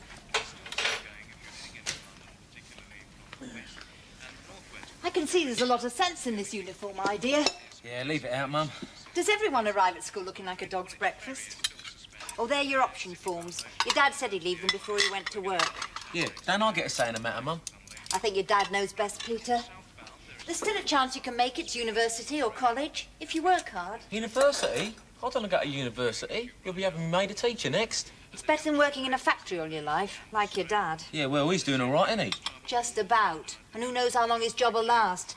These days, anyone can find themselves on the dole. Yeah, including blokes with university degrees. Anyway, I'm not doing history or French. All right, Peter. What do you want to do with the rest of your life? I don't know, do I? Well, then. I wouldn't mind working in a garage. You get yourself some qualifications, and then you can choose whatever you like.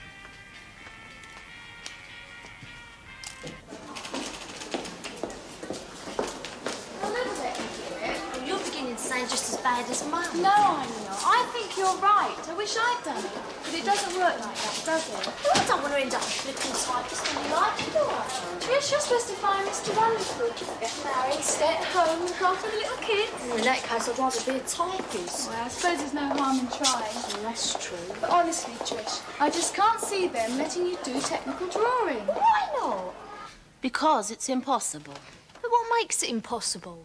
Because it is a boy's subject. Oh, you must be joking. Look, Tricia, these are not my decisions. And if you feel so strongly about them, I suggest you go and talk to the head. I will, don't worry. OK, off you go. Well, they did take the afternoon off. Yeah, but even so, I think his spelling's a bit much. Well, I was just trying to set an example. Why? Do you not happy about your options? Yeah, I suppose so. Although we'll have to wait until we see if we're able to do the ones we've chosen. Oh, well, I won't be able to. I've just been told I can't do technical drawing. Why? Because it's a boys' subject. Well, that sounds reasonable. I wouldn't want to do needlework. Yeah, but that's not the point, stupid. Sorry I spoke. So what are you going to do? I don't know, just have to go and see Midget. Oh, I don't think she'll be too sympathetic for anything at the moment. Yeah, what do you think about Kathy? Yeah, I suppose it does seem a bit harsh, doesn't it? Well, Bridget's a law unto herself, isn't she? So what are you going to do about tech drawing then? Drop it? Well, you must be joking. I can't see what else you can do. Can't you? We just have to wait and see.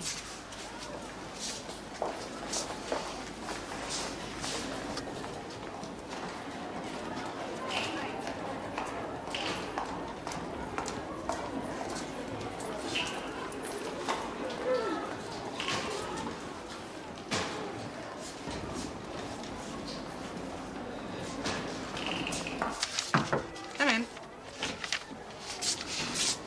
Trisha Yates, miss. I'm in Miss Peterson's phone. Yes. Did I send for you? Now, miss, I've come to see you about the options. All right, go in, sit down.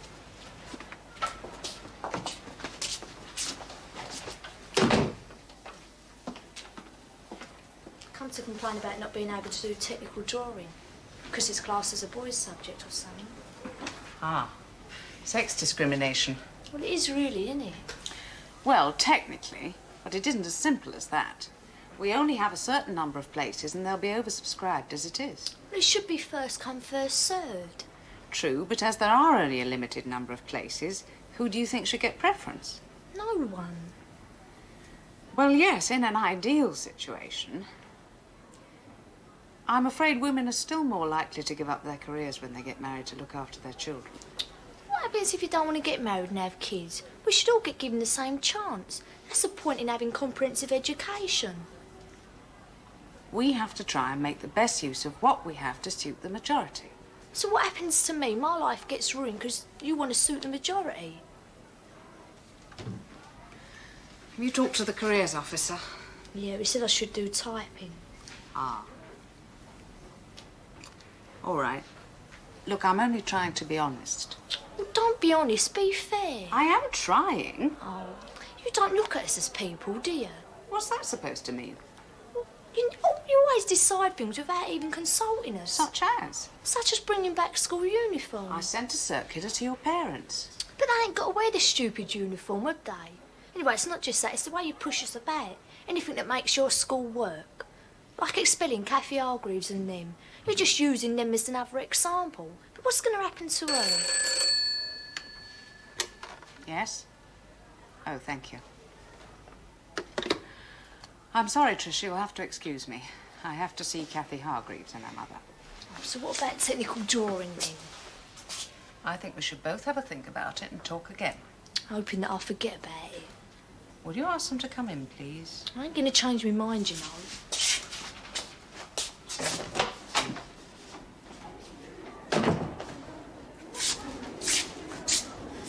You said you can go in.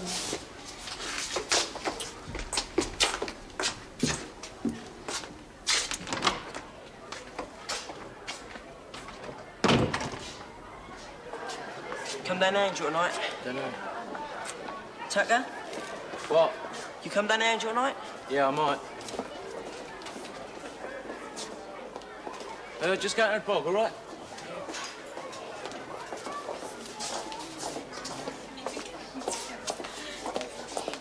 Perhaps it does seem harsh to you, but an example... Say that again. An example has to be set. I have no intention of letting this incident pass without punishment. I realise that, and I'm not saying that she shouldn't be punished. But transferring schools at this stage might upset any chance she has. Although that doesn't appear to be much at the moment. What are you suggesting? That I cane her? If that's the only alternative. Are you serious?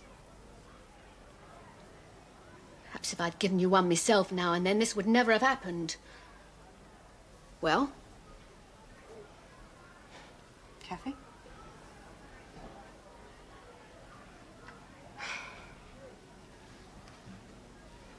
Very well. I've already been hauled over the coals once today for sacrificing people's lives for the sake of the school. Oh, Janet, ask Mr. Keating to come and see me, would you?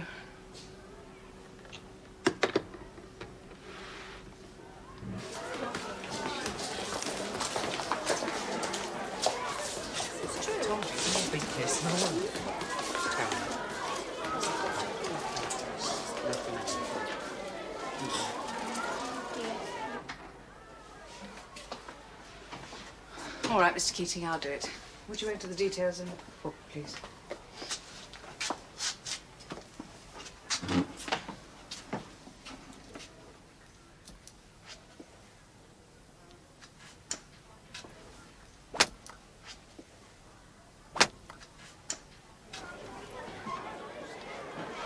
Daz! Jenkins?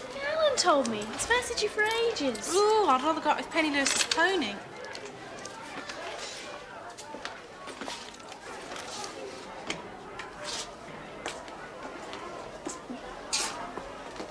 I'm sorry it came to this.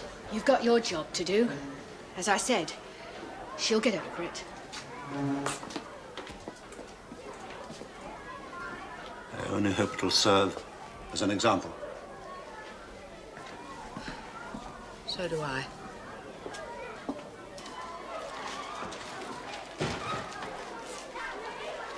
Where Tucker? Where you going? Tucker! Interest in this. I'm selling them. I take it you're on a commission. 10%. Does that mean you're adding 10% onto the original price of the ticket, so you're deducting 10% for yourself? I'm adding 10% on. I see. Sorry, Patterson, we can't take your ad. Why not? The magazine is here to serve the interests of the school, not Pogo Patterson. All right, then. I'll take my 10% off the original price. It doesn't matter how you do it. Either way, the school loses out. But you don't expect me to do it for nothing, do you? Why not? Nobody gets paid to produce this magazine. Nobody gets paid to give up their time to work on the school review. Why should Pogo Patterson have to be paid? Am I too late to get an article in for the magazine? No, what's it about? Well, read it and let me know what you think. All right, then. We'll split the commission down the middle. 5% for me and 5% for the school magazine. Patterson, push off.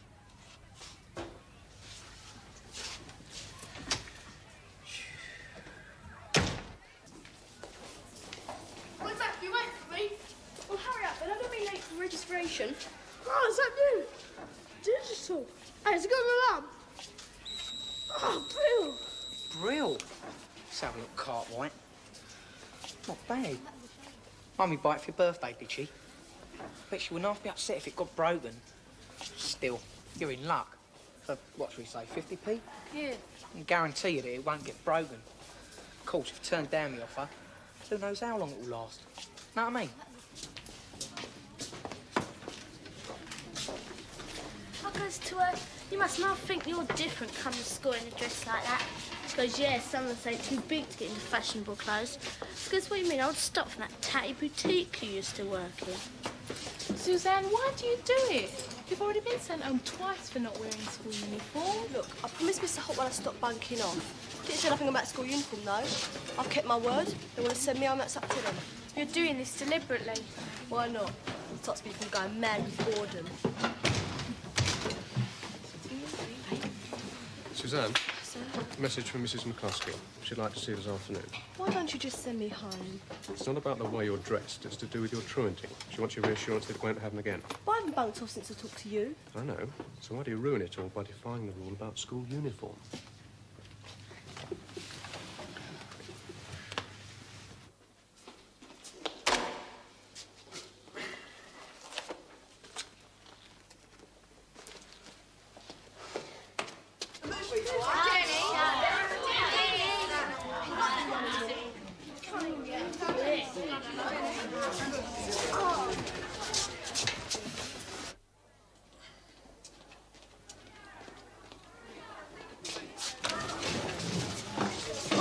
Shit, don't sit there, mate.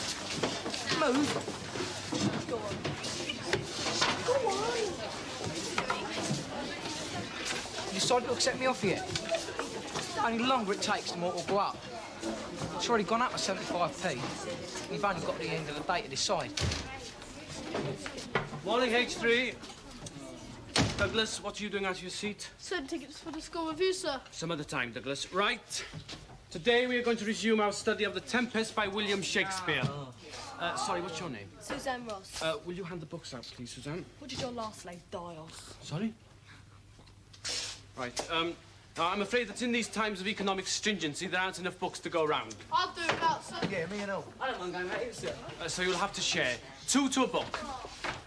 Now then, Dwayne. Oh, sir, not me again. Yes, will you continue to read the part of Prospero, and, Precious, will you take the part of Ariel again? What do you think? I think it's a brave effort. There's not a hope that Mrs. McCluskey will let it go through. Not the sort of thing that goes down well with the school governors, eh? That's about right. Still, we can try. Although I can't help feeling that Matthew Cartwright might end up wishing that he'd never written this. Cracks of sulphurious, roaring the most mighty Neptune, seem to besiege and make his bold waves tremble. Yea, his dread trident shake. My brave spirit, who was so firm, so constant, that this coil would not infect his reason. Can we have the part read with a bit more conviction, Dwayne? That line should be bouncy and light. It's not for you, innit, sir? I don't even know what it means. This is Shakespeare explaining the nature of the character Ariel, telling us what Ariel is. Don't you know that? Even I know what Ariel is. Oh, do you, Stepson? Yeah, it's biological washing powder. I fail to see the connection. It's hardly surprising. Daddy's ever been near a laundrette in his life. Ariel, in The Tempest, is more a symbol than a person. She represents a free spirit. If she's not a person, how can she be a she, sir? That's a very good question and raises the point of sexist undertones in my interpretation of the character. Sir, why do we do Shakespeare?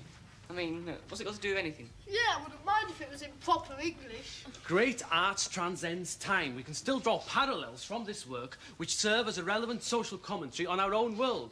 Now, for example, we have Ariel, as capricious as the wind, completely responsive to the whims of impulse and fancy.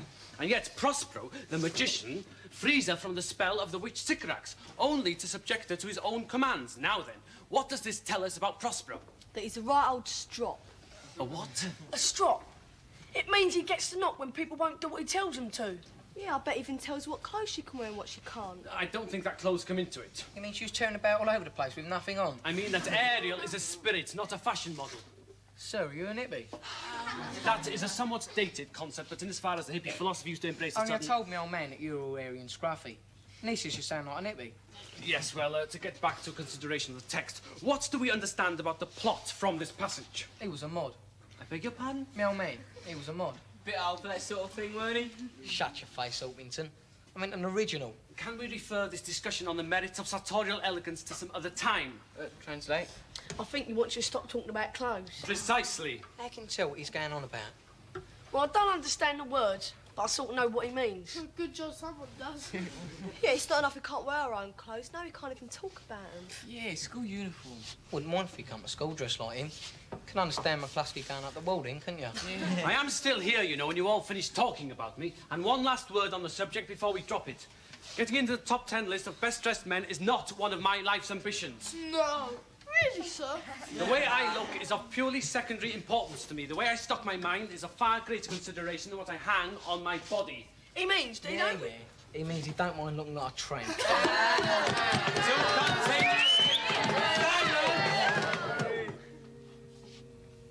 What's this noise? What noise, sir? Can't hear any noise. That humming sound. There's a definite humming sound. Now come along, H3. Settle down. A joke's a joke. Stepson, sit down, will you? Just trying to locate it for you, sir. Stepson! Mr. Keating. Mr. Thompson. Yeah. Are you on break duty this week, sir? I am. Well, while you're on your round, you might keep an eye open and see if you can find out who's responsible for this. Looks like, rice. Yeah, well, that's because it is rice, sir. It's all over the place, everywhere. Classrooms, corridors, playground. They've got no respect. I shall endeavour to run the culprits to ground, Mr. Thompson. Well, if you would, it's been going on for days. Ground, very funny. That's enough. This has gone too far. Thank you, H3. Better late than never. Off! Turn it off! Matthew, I'm a great believer in cooperation as opposed to coercion, but if you persist in disrupting the class, I shall have to resort to disciplinary action. Right and all, sir. Send him up with the enforcer. Showing language he sort of understands. What are you talking about now, Stepson? Mr. Keaton, sir. His Grange answer to Darth Vader. He's got away with hooligans. Oh, no, I can't support the use of corporal punishment under any circumstances. But let's just all exercise some self-control. Right.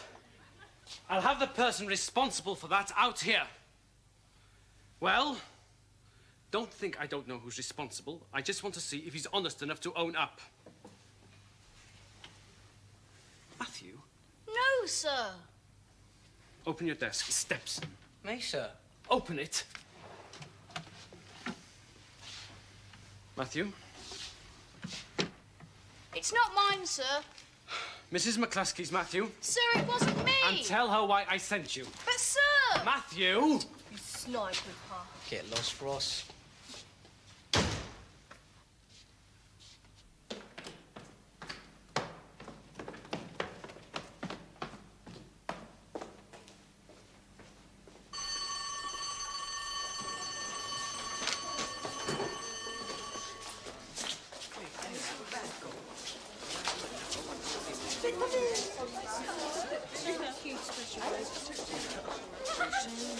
Don't forget rehearsals for the review after school tomorrow.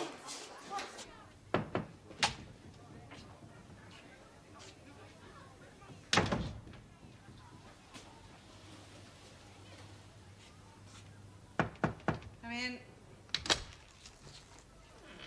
I've been sent to see you, miss. Who are you? Matthew Cartwright, Form H3.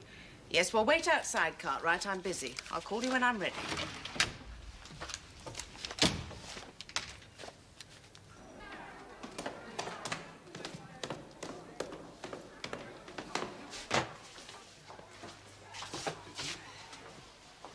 You got the wrong bloke, sir. Matthew didn't do it. Who did then? Well, I can't say that, can I? A far from convincing plea, Christopher.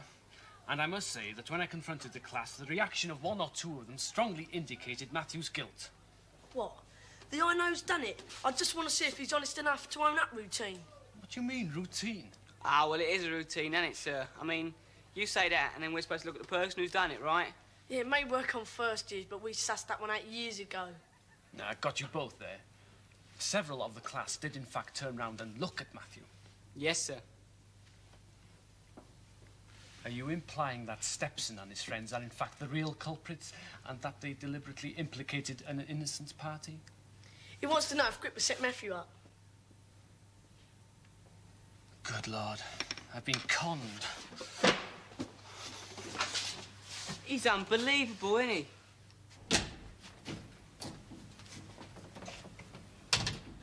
Have you got to see Mrs. McCluskey too? No, I'm waiting for the school bus. What are you here for? School uniform? No, bunking off. But I dare say she'll have a few words to say about the way I'm dressed. He's a dimbo, isn't he, that scruffy? Why didn't you tell him it was Gripper? Well, I'd rather face Mrs. McCluskey than Gripper. He picks on you quite a bit, don't he? Yes. You want to stand up to him? I mean it. We'll say, all right, you have a fight with him and he beats you, right? Right. That don't matter. Glad you think so. Look, Bully's like an easy target. If he knows you can never go back at him, he'll leave you alone. Even if he does, it'll only mean that he'll start on someone else. That's their lookout, isn't it? I mean, it won't stop Gripper, will it? All that happens is he finds himself a different victim. Yeah, all right, forget it. But I still can't see you can fight everyone else's battles when you can't even fight your own. I've already started. Eh? Don't tell anyone, will you? What? I've written an article about bullying for the school magazine. Wait till Gripper reads that. Well, we don't know yet if Mrs. McCluskey will let it go into the magazine.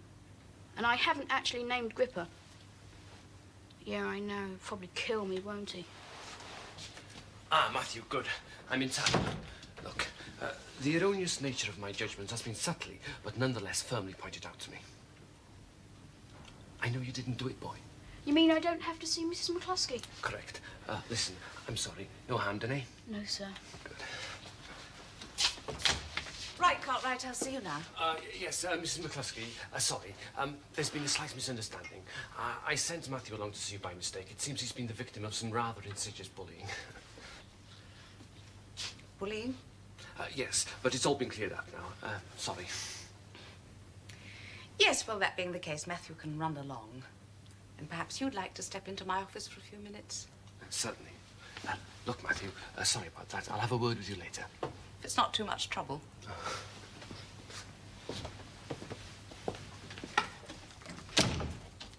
Well, would you like to explain yourself? Sorry?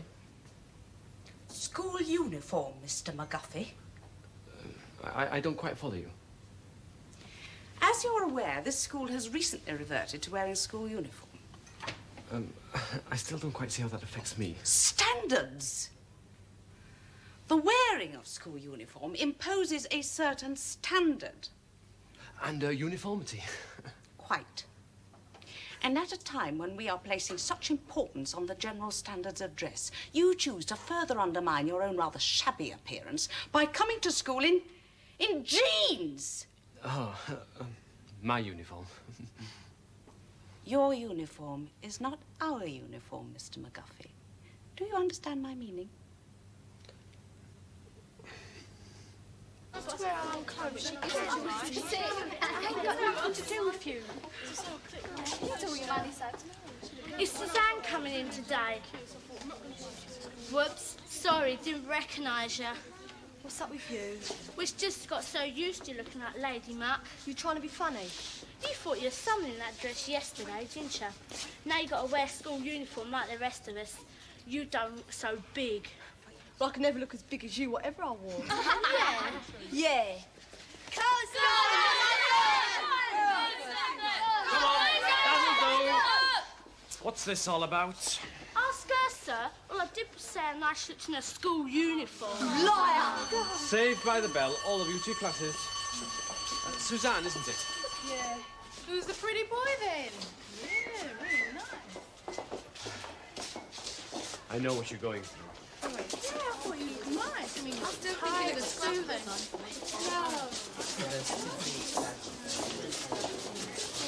Mrs. McCluskey ever got you, did she?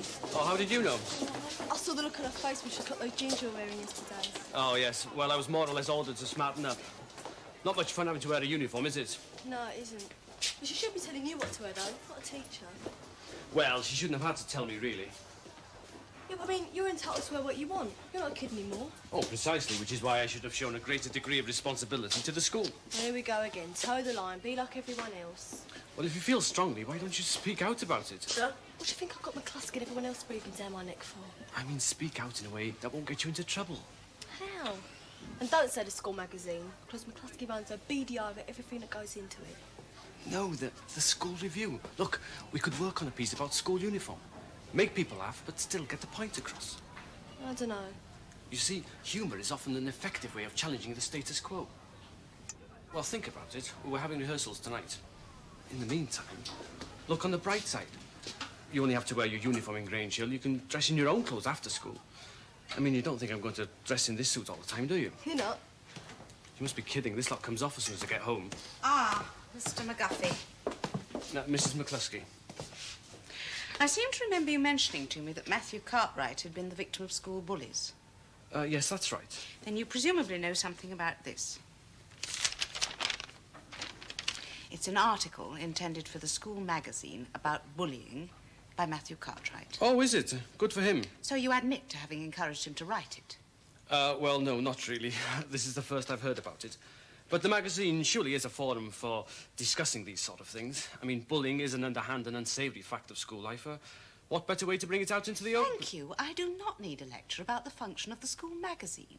And as for bullying, it is a matter for internal discipline, not public debate. Do I make myself clear? Well, not really. I mean, with all due respect, I find your attitude unnecessarily censorial. Do you? Do you know, I'm not entirely convinced of your innocence in this affair. I suggest we continue this discussion at greater length. I'll be sending for you.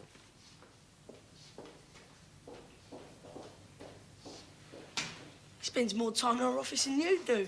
I know. And he didn't tell Matthew to write that article. How do you know? I just know, that's all. Yeah, say what you like about Scruffy, but he does stick up for the kids. Come on, you're all in the review. Surely you must have subjects. Look, you're in the review. You ain't got the right technique, fat man. Now, if I was selling those tickets, I'd sell like hotcakes. Of course, we'll have to have a look at rehearsals first, see if they're worth selling. Ain't you given Scruffy enough aggravation already? No one's asking you, creep. You did that on purpose, Ross. Stepson, what are you doing here, boy? Rehearsals for the school review, isn't it, sir? Really? Nice to see you taking an interest in extracurricular activities. I take it you're rehearsing the part of a Chinese coolie. Sir? Working in the rice fields. That wasn't me, sir. I see. Having just stood and watched you, I'm now supposed to disbelieve the evidence of my own eyes, am I? It wasn't my fault, though, sir. Don't insult my intelligence. Every grain off the floor now. Ah, Mr. McGuffey. Mr. Keating. I'm afraid you're going to have to struggle along without Stepson tonight. A fact which I'm sure won't distress you unduly. Every grain, lad. And then toddle along to my office afterwards, will you? I'd like a little word in private.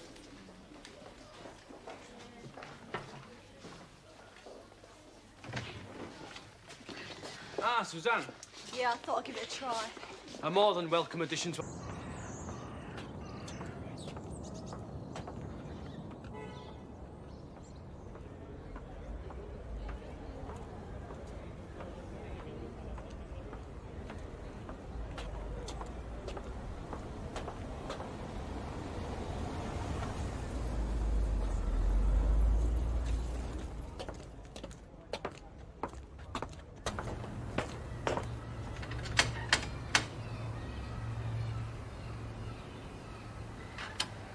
Oi, Samo! Get out, Maguire!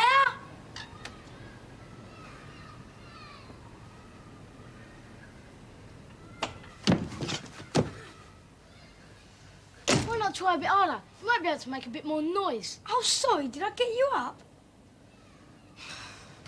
Where's everyone else? Work? No, they've all left home. I can't understand why. I mean, you're such a delight to be with in the mornings. Oh, yeah, and take your time. I mean, we have got all day.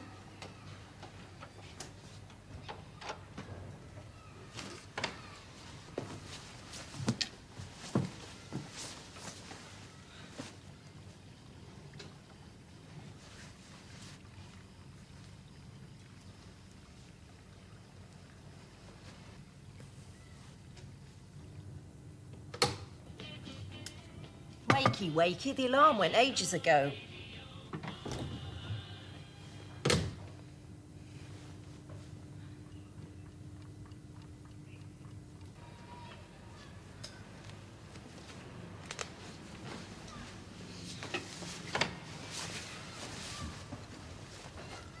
Oh, you're never ready? Why don't you stop moaning? I ain't been that long. Nah, they were bulbs when I got here.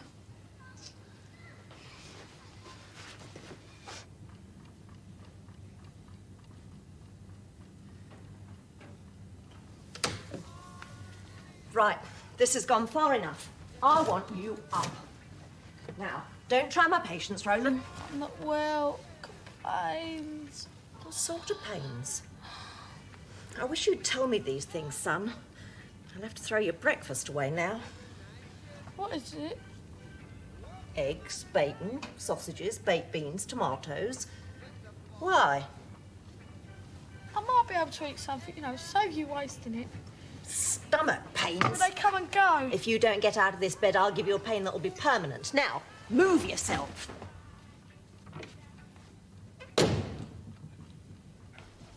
Go on, go on. What? Never mind what. It must be like Fagin's den up at that school of yours. Who? Fagin, dopey. He used to teach boys how to pick pockets. Yeah, but I ain't been near his pockets. And you're not getting near my stock either. The way you lot make it disappear can't be natural. They must give you lessons in pilfering up there. Well, it's a pity they don't teach you to read as well. No, Grange. Sorry, son.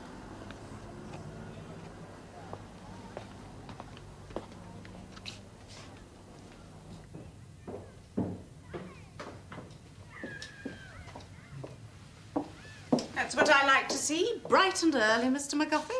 Ready for the fray? Not quite. I think these might come in useful. Tissues. Yes.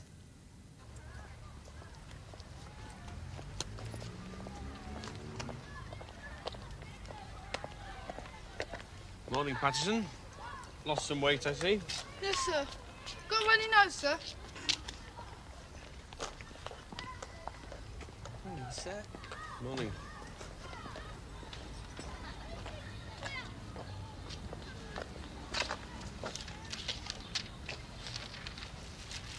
Right. Now I would like to buy some really good pens. Sorry to throw you in at the deep end on your first morning, Mr. Smart.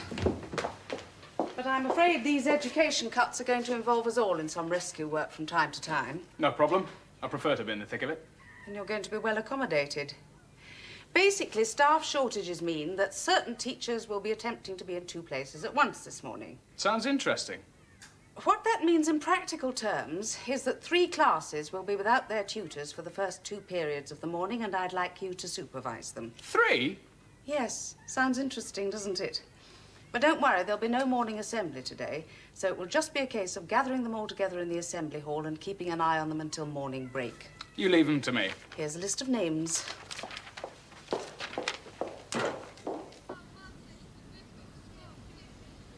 You know what, son? I love the first day back.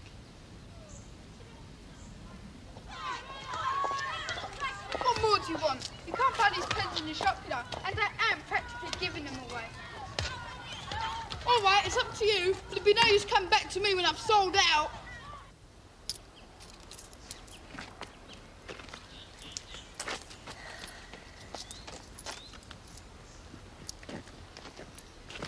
Sorry.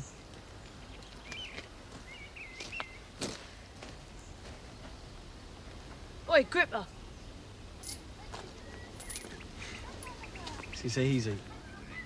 Takes half the fun out of it. Still, business is business. You saw that sign before we went in that shop. That's why you hung about. Yeah, well, give you a rest, Sam. I mean, you ain't stopped yet, have you?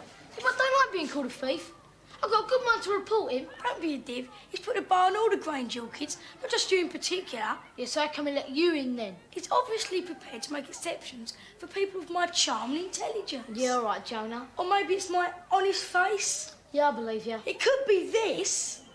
Rodney Bennett. Gordon Bennett, you're about to observe this old scruffy out there on the gate. You had that on all the time. Yeah, don't you feel silly? What are you two doing here? Looking for the notice board, sir. You want your heads banged together? What for? What for? What for? Was that supposed to be English? It sounded more like a dog barking. Dumb insolence doesn't work with me either. Well, that's probably all you two are capable of. Now move it.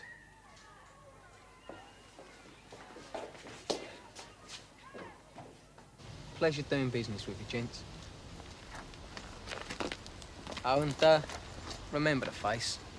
You'll be seeing a lot of me. Do love dealing with first years. So respectful.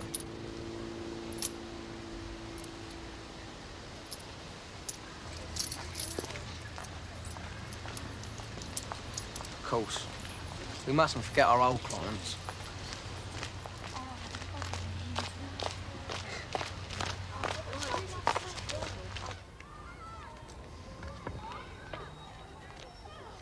What's the box of tissues for, sir?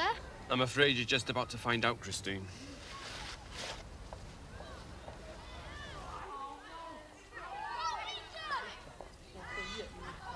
What's the matter with you? Been robbed or something? Yeah. Right.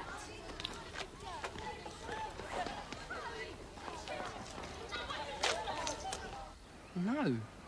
Did he say no? It sounded like it to me. I don't think you appreciate the generosity of my offer. McCluskey's cracking down on school uniform. I mean, she wouldn't like you to turn up with mud all over your jacket. For a small fee, that could be avoided. And, of course, buttons could go missing. Pockets could get ripped. And things could happen to ties. If you do want to make a quick return to that emergency ward, don't mess me about. Gripper. I'll be seeing you at dinner time. Oh, he's not up to his old nonsense again, is he? You'd think he'd give him a chance to get inside the school gate. Roland and all. He's only just got out of hospital. This isn't right, you know, sir. I'm sorry, Christine, but I'm only acting on directives issued by Mrs. McCluskey. Ah, but that's where you're not. Because she only said for us to wear school uniform. And part and parcel of her decree is that school uniform does not include the wearing of facial cosmetics.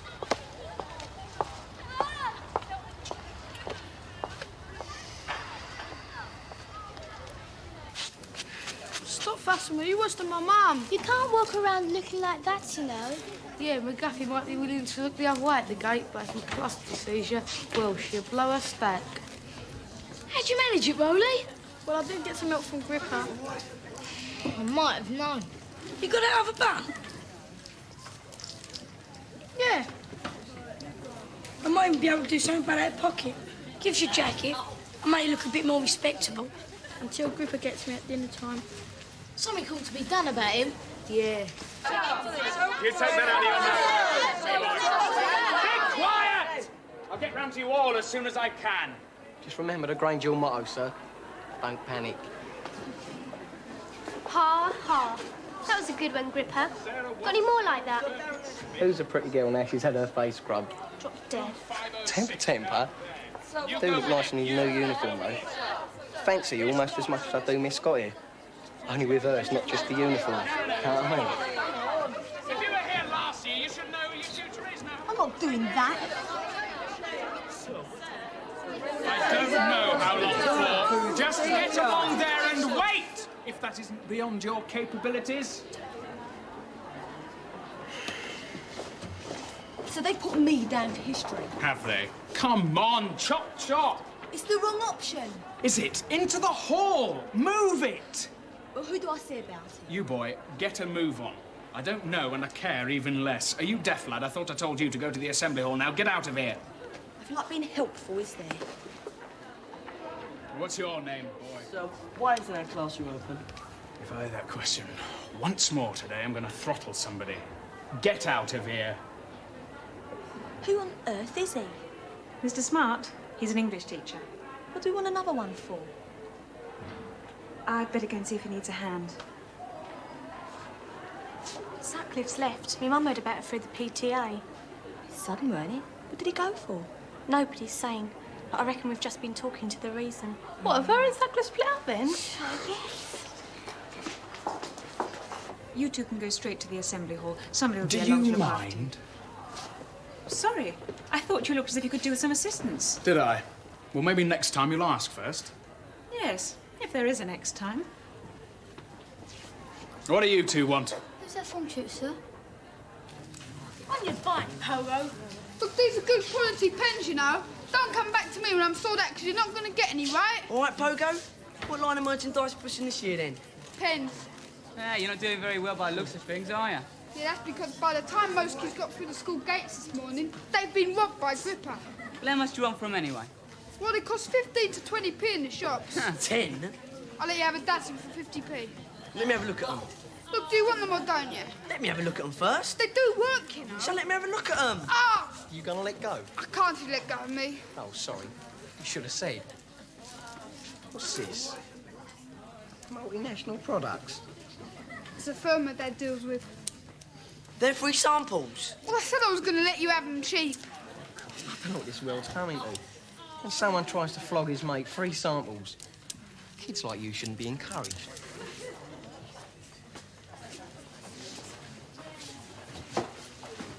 Flipping at history. What was your option? Media studies. Media studies. What's all that about? The study of television, radio, magazines, that sort of thing. It can't be bad, can it? Wonder if there's the chance of me doing an O-level in comics. No. You just stick to brain surgery. He'll be needing surgery in a minute. Boy, Ross, how come you got past Scruffy without a uniform? Told him I couldn't afford one till my social security grant come through. That's a good one. We should have thought of that. Nah. I'd rather wear the uniform than be thought of as a social security scrounger. Hark at it. The scrounging's something you could get an O-level in. Who's your form tutor this year? Mr. Hopwood, miss. Yes, well, I'm sure you've all got plenty to be getting on with until he arrives. Yes, miss. This will be... Well?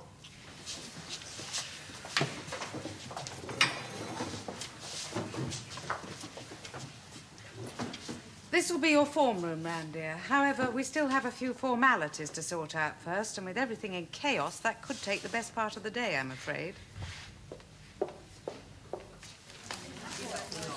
Good as new, almost. Thanks, Jonah. No one noticed you yet. The badge. Oh, no. It's a joke, isn't it? We're told not to turn up to school unless we're in prop school uniform. And you wander around with a Rodney Bennett badge on. We ain't even been sussed yet. Yeah, they're too busy looking out for high-heel shoes, glary colours, you know, makeup, all that type of stuff. Once you drop by in blue and white, they don't care who's in the jacket. Let alone the badge on your blazer. It's a good laugh, though. Do you think you can get me one? I only got this one because my cousin goes to Rodney Bennett. Thanks a lot. Oh, but don't sulk. I'll get your speech for you. For a commission, of course. Don't trouble yourself. I'll get me home.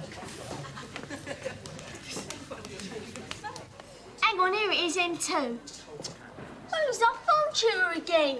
Great, she's nice, she is. We had her last year. I don't mind having her, I do. Why? 'Cause she's boring. Where are you going?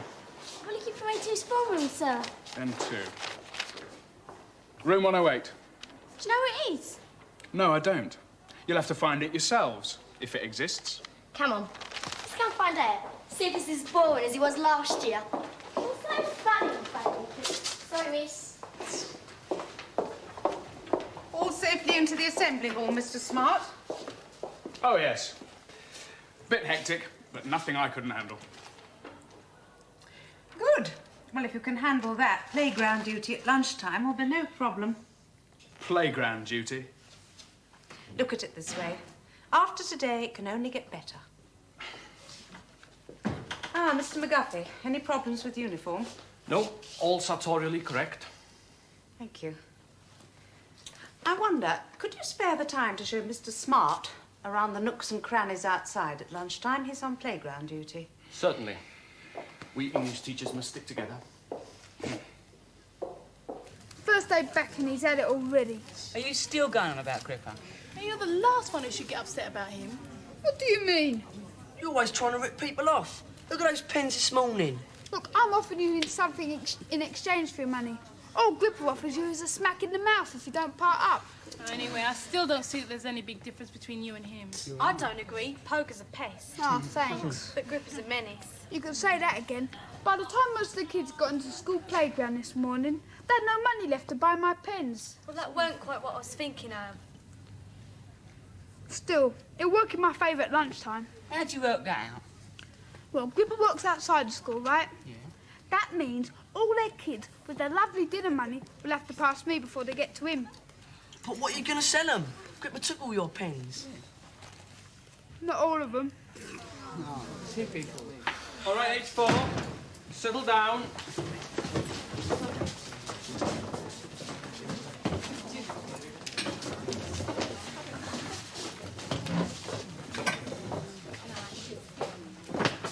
I've photocopied an outline of the English syllabus for you.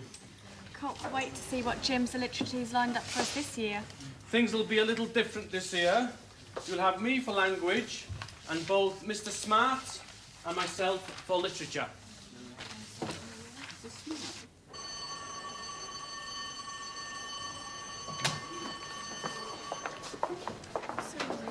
What's the rush? I want to get to the canteen before recess. Why, there's still some food left. Unlucky, Flinny, I'm going home dinner. That's Chokter, innit? I didn't tell you, did I? I nearly called for Belinda this morning. They must have took you a bit out your way. Yeah, wait till I got up to the old front door, I remembered. Do you reckon she'll ever come back? Dad just got to give her a bus pass from Canada. I'm surrounded by comedians this morning. Hey, you seen Zamo? No, you should off a bit lively when a bell went.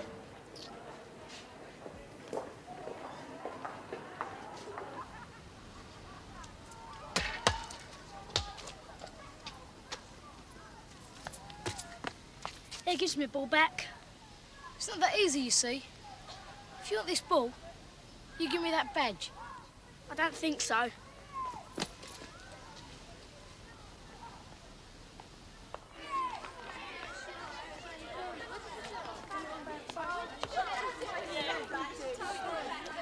Look, these are real bad. Look like that. And that's good quality pens. What's happened to you? Where's your badge? Oh, Roland! I didn't know you were out of hospital. Didn't know what? Good. Well, now you're back at school, I suppose you want to stock up a bit. Going my way, darling. Look at that face. Can tell she loves me.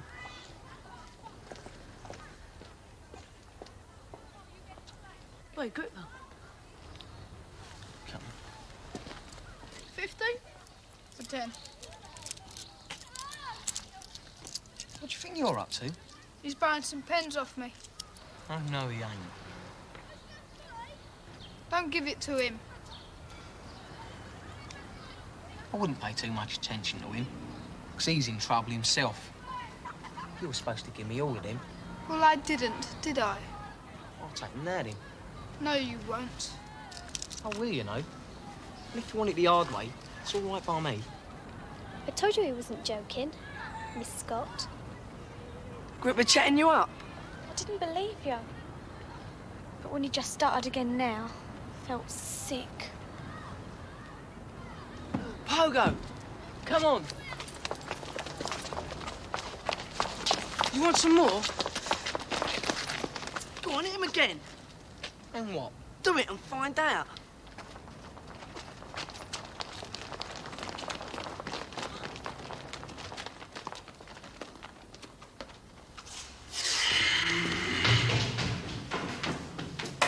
We seen what's going on down there? It'll be all right. I think we can hold back for a few moments. You what? Oh, you ain't finished with you yet. Do what? Just shut it while I'm talking to you. You've had a good run, Gripper, but it's all over. Now. If we in it, you've been trying to take money off of anyone. Not just first years, anyone. You're in for a good hiding. Oh, yeah? You can have it now if you like, just say the word. Oh, and Gripper, don't go thinking about jumping anybody by themselves. Because if one of us get a good kicking, it will only be a loan, and we'll repay it with interest. Understood? Yeah. Good. Now, I'm sure there's quite a lot of kids here that have been turned over by you today. Yeah. So give me all the money in your pockets and I'll make sure that they get it back. Get out. Come on, Gripper.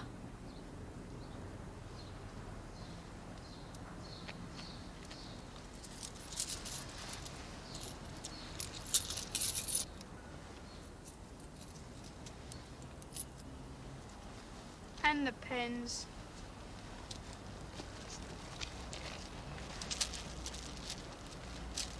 Right, you can go now.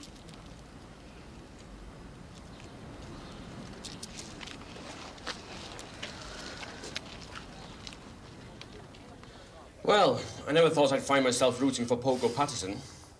But at least compared to Stepson, his activities represent a more acceptable face of capitalism.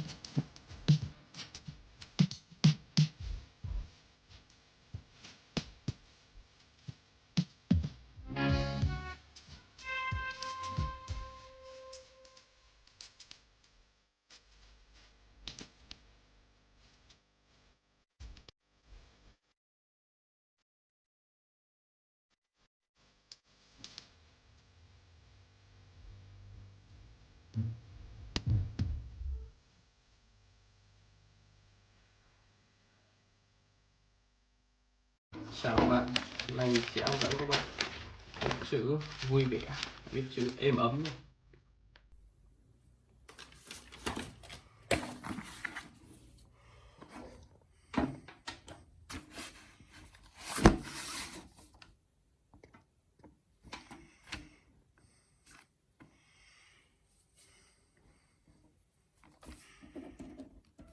Vui vẻ,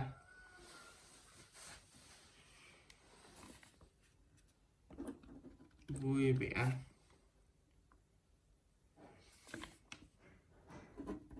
vui vẻ và ui vui, và ui vui và ea hỏi vẻ,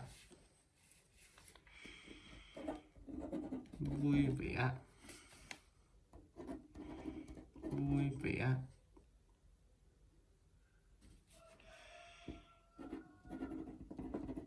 vui vẻ, vui vẻ,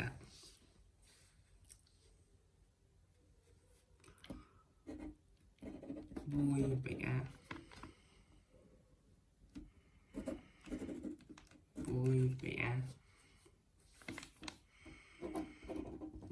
vẻ,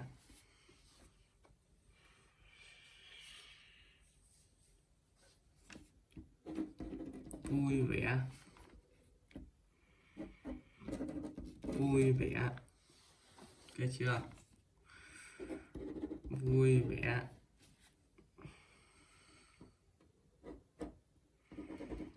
vui vẻ, vui vẻ, êm ấm này, êm mà êm, mà ấm, mà âm sắc ấm, êm mà êm, mà âm sắc ấm, êm ấm, êm ấm, êm ấm,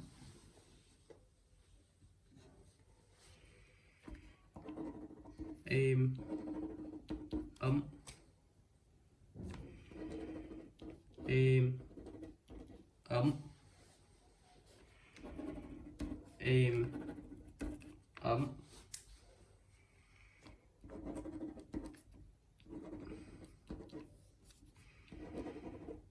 êm ấm, êm ấm,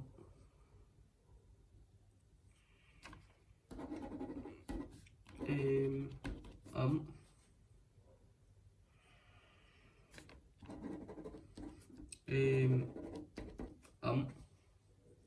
êm ấm, vui vẻ, êm ấm. Bài 5 mình xong, tạm biệt các bạn.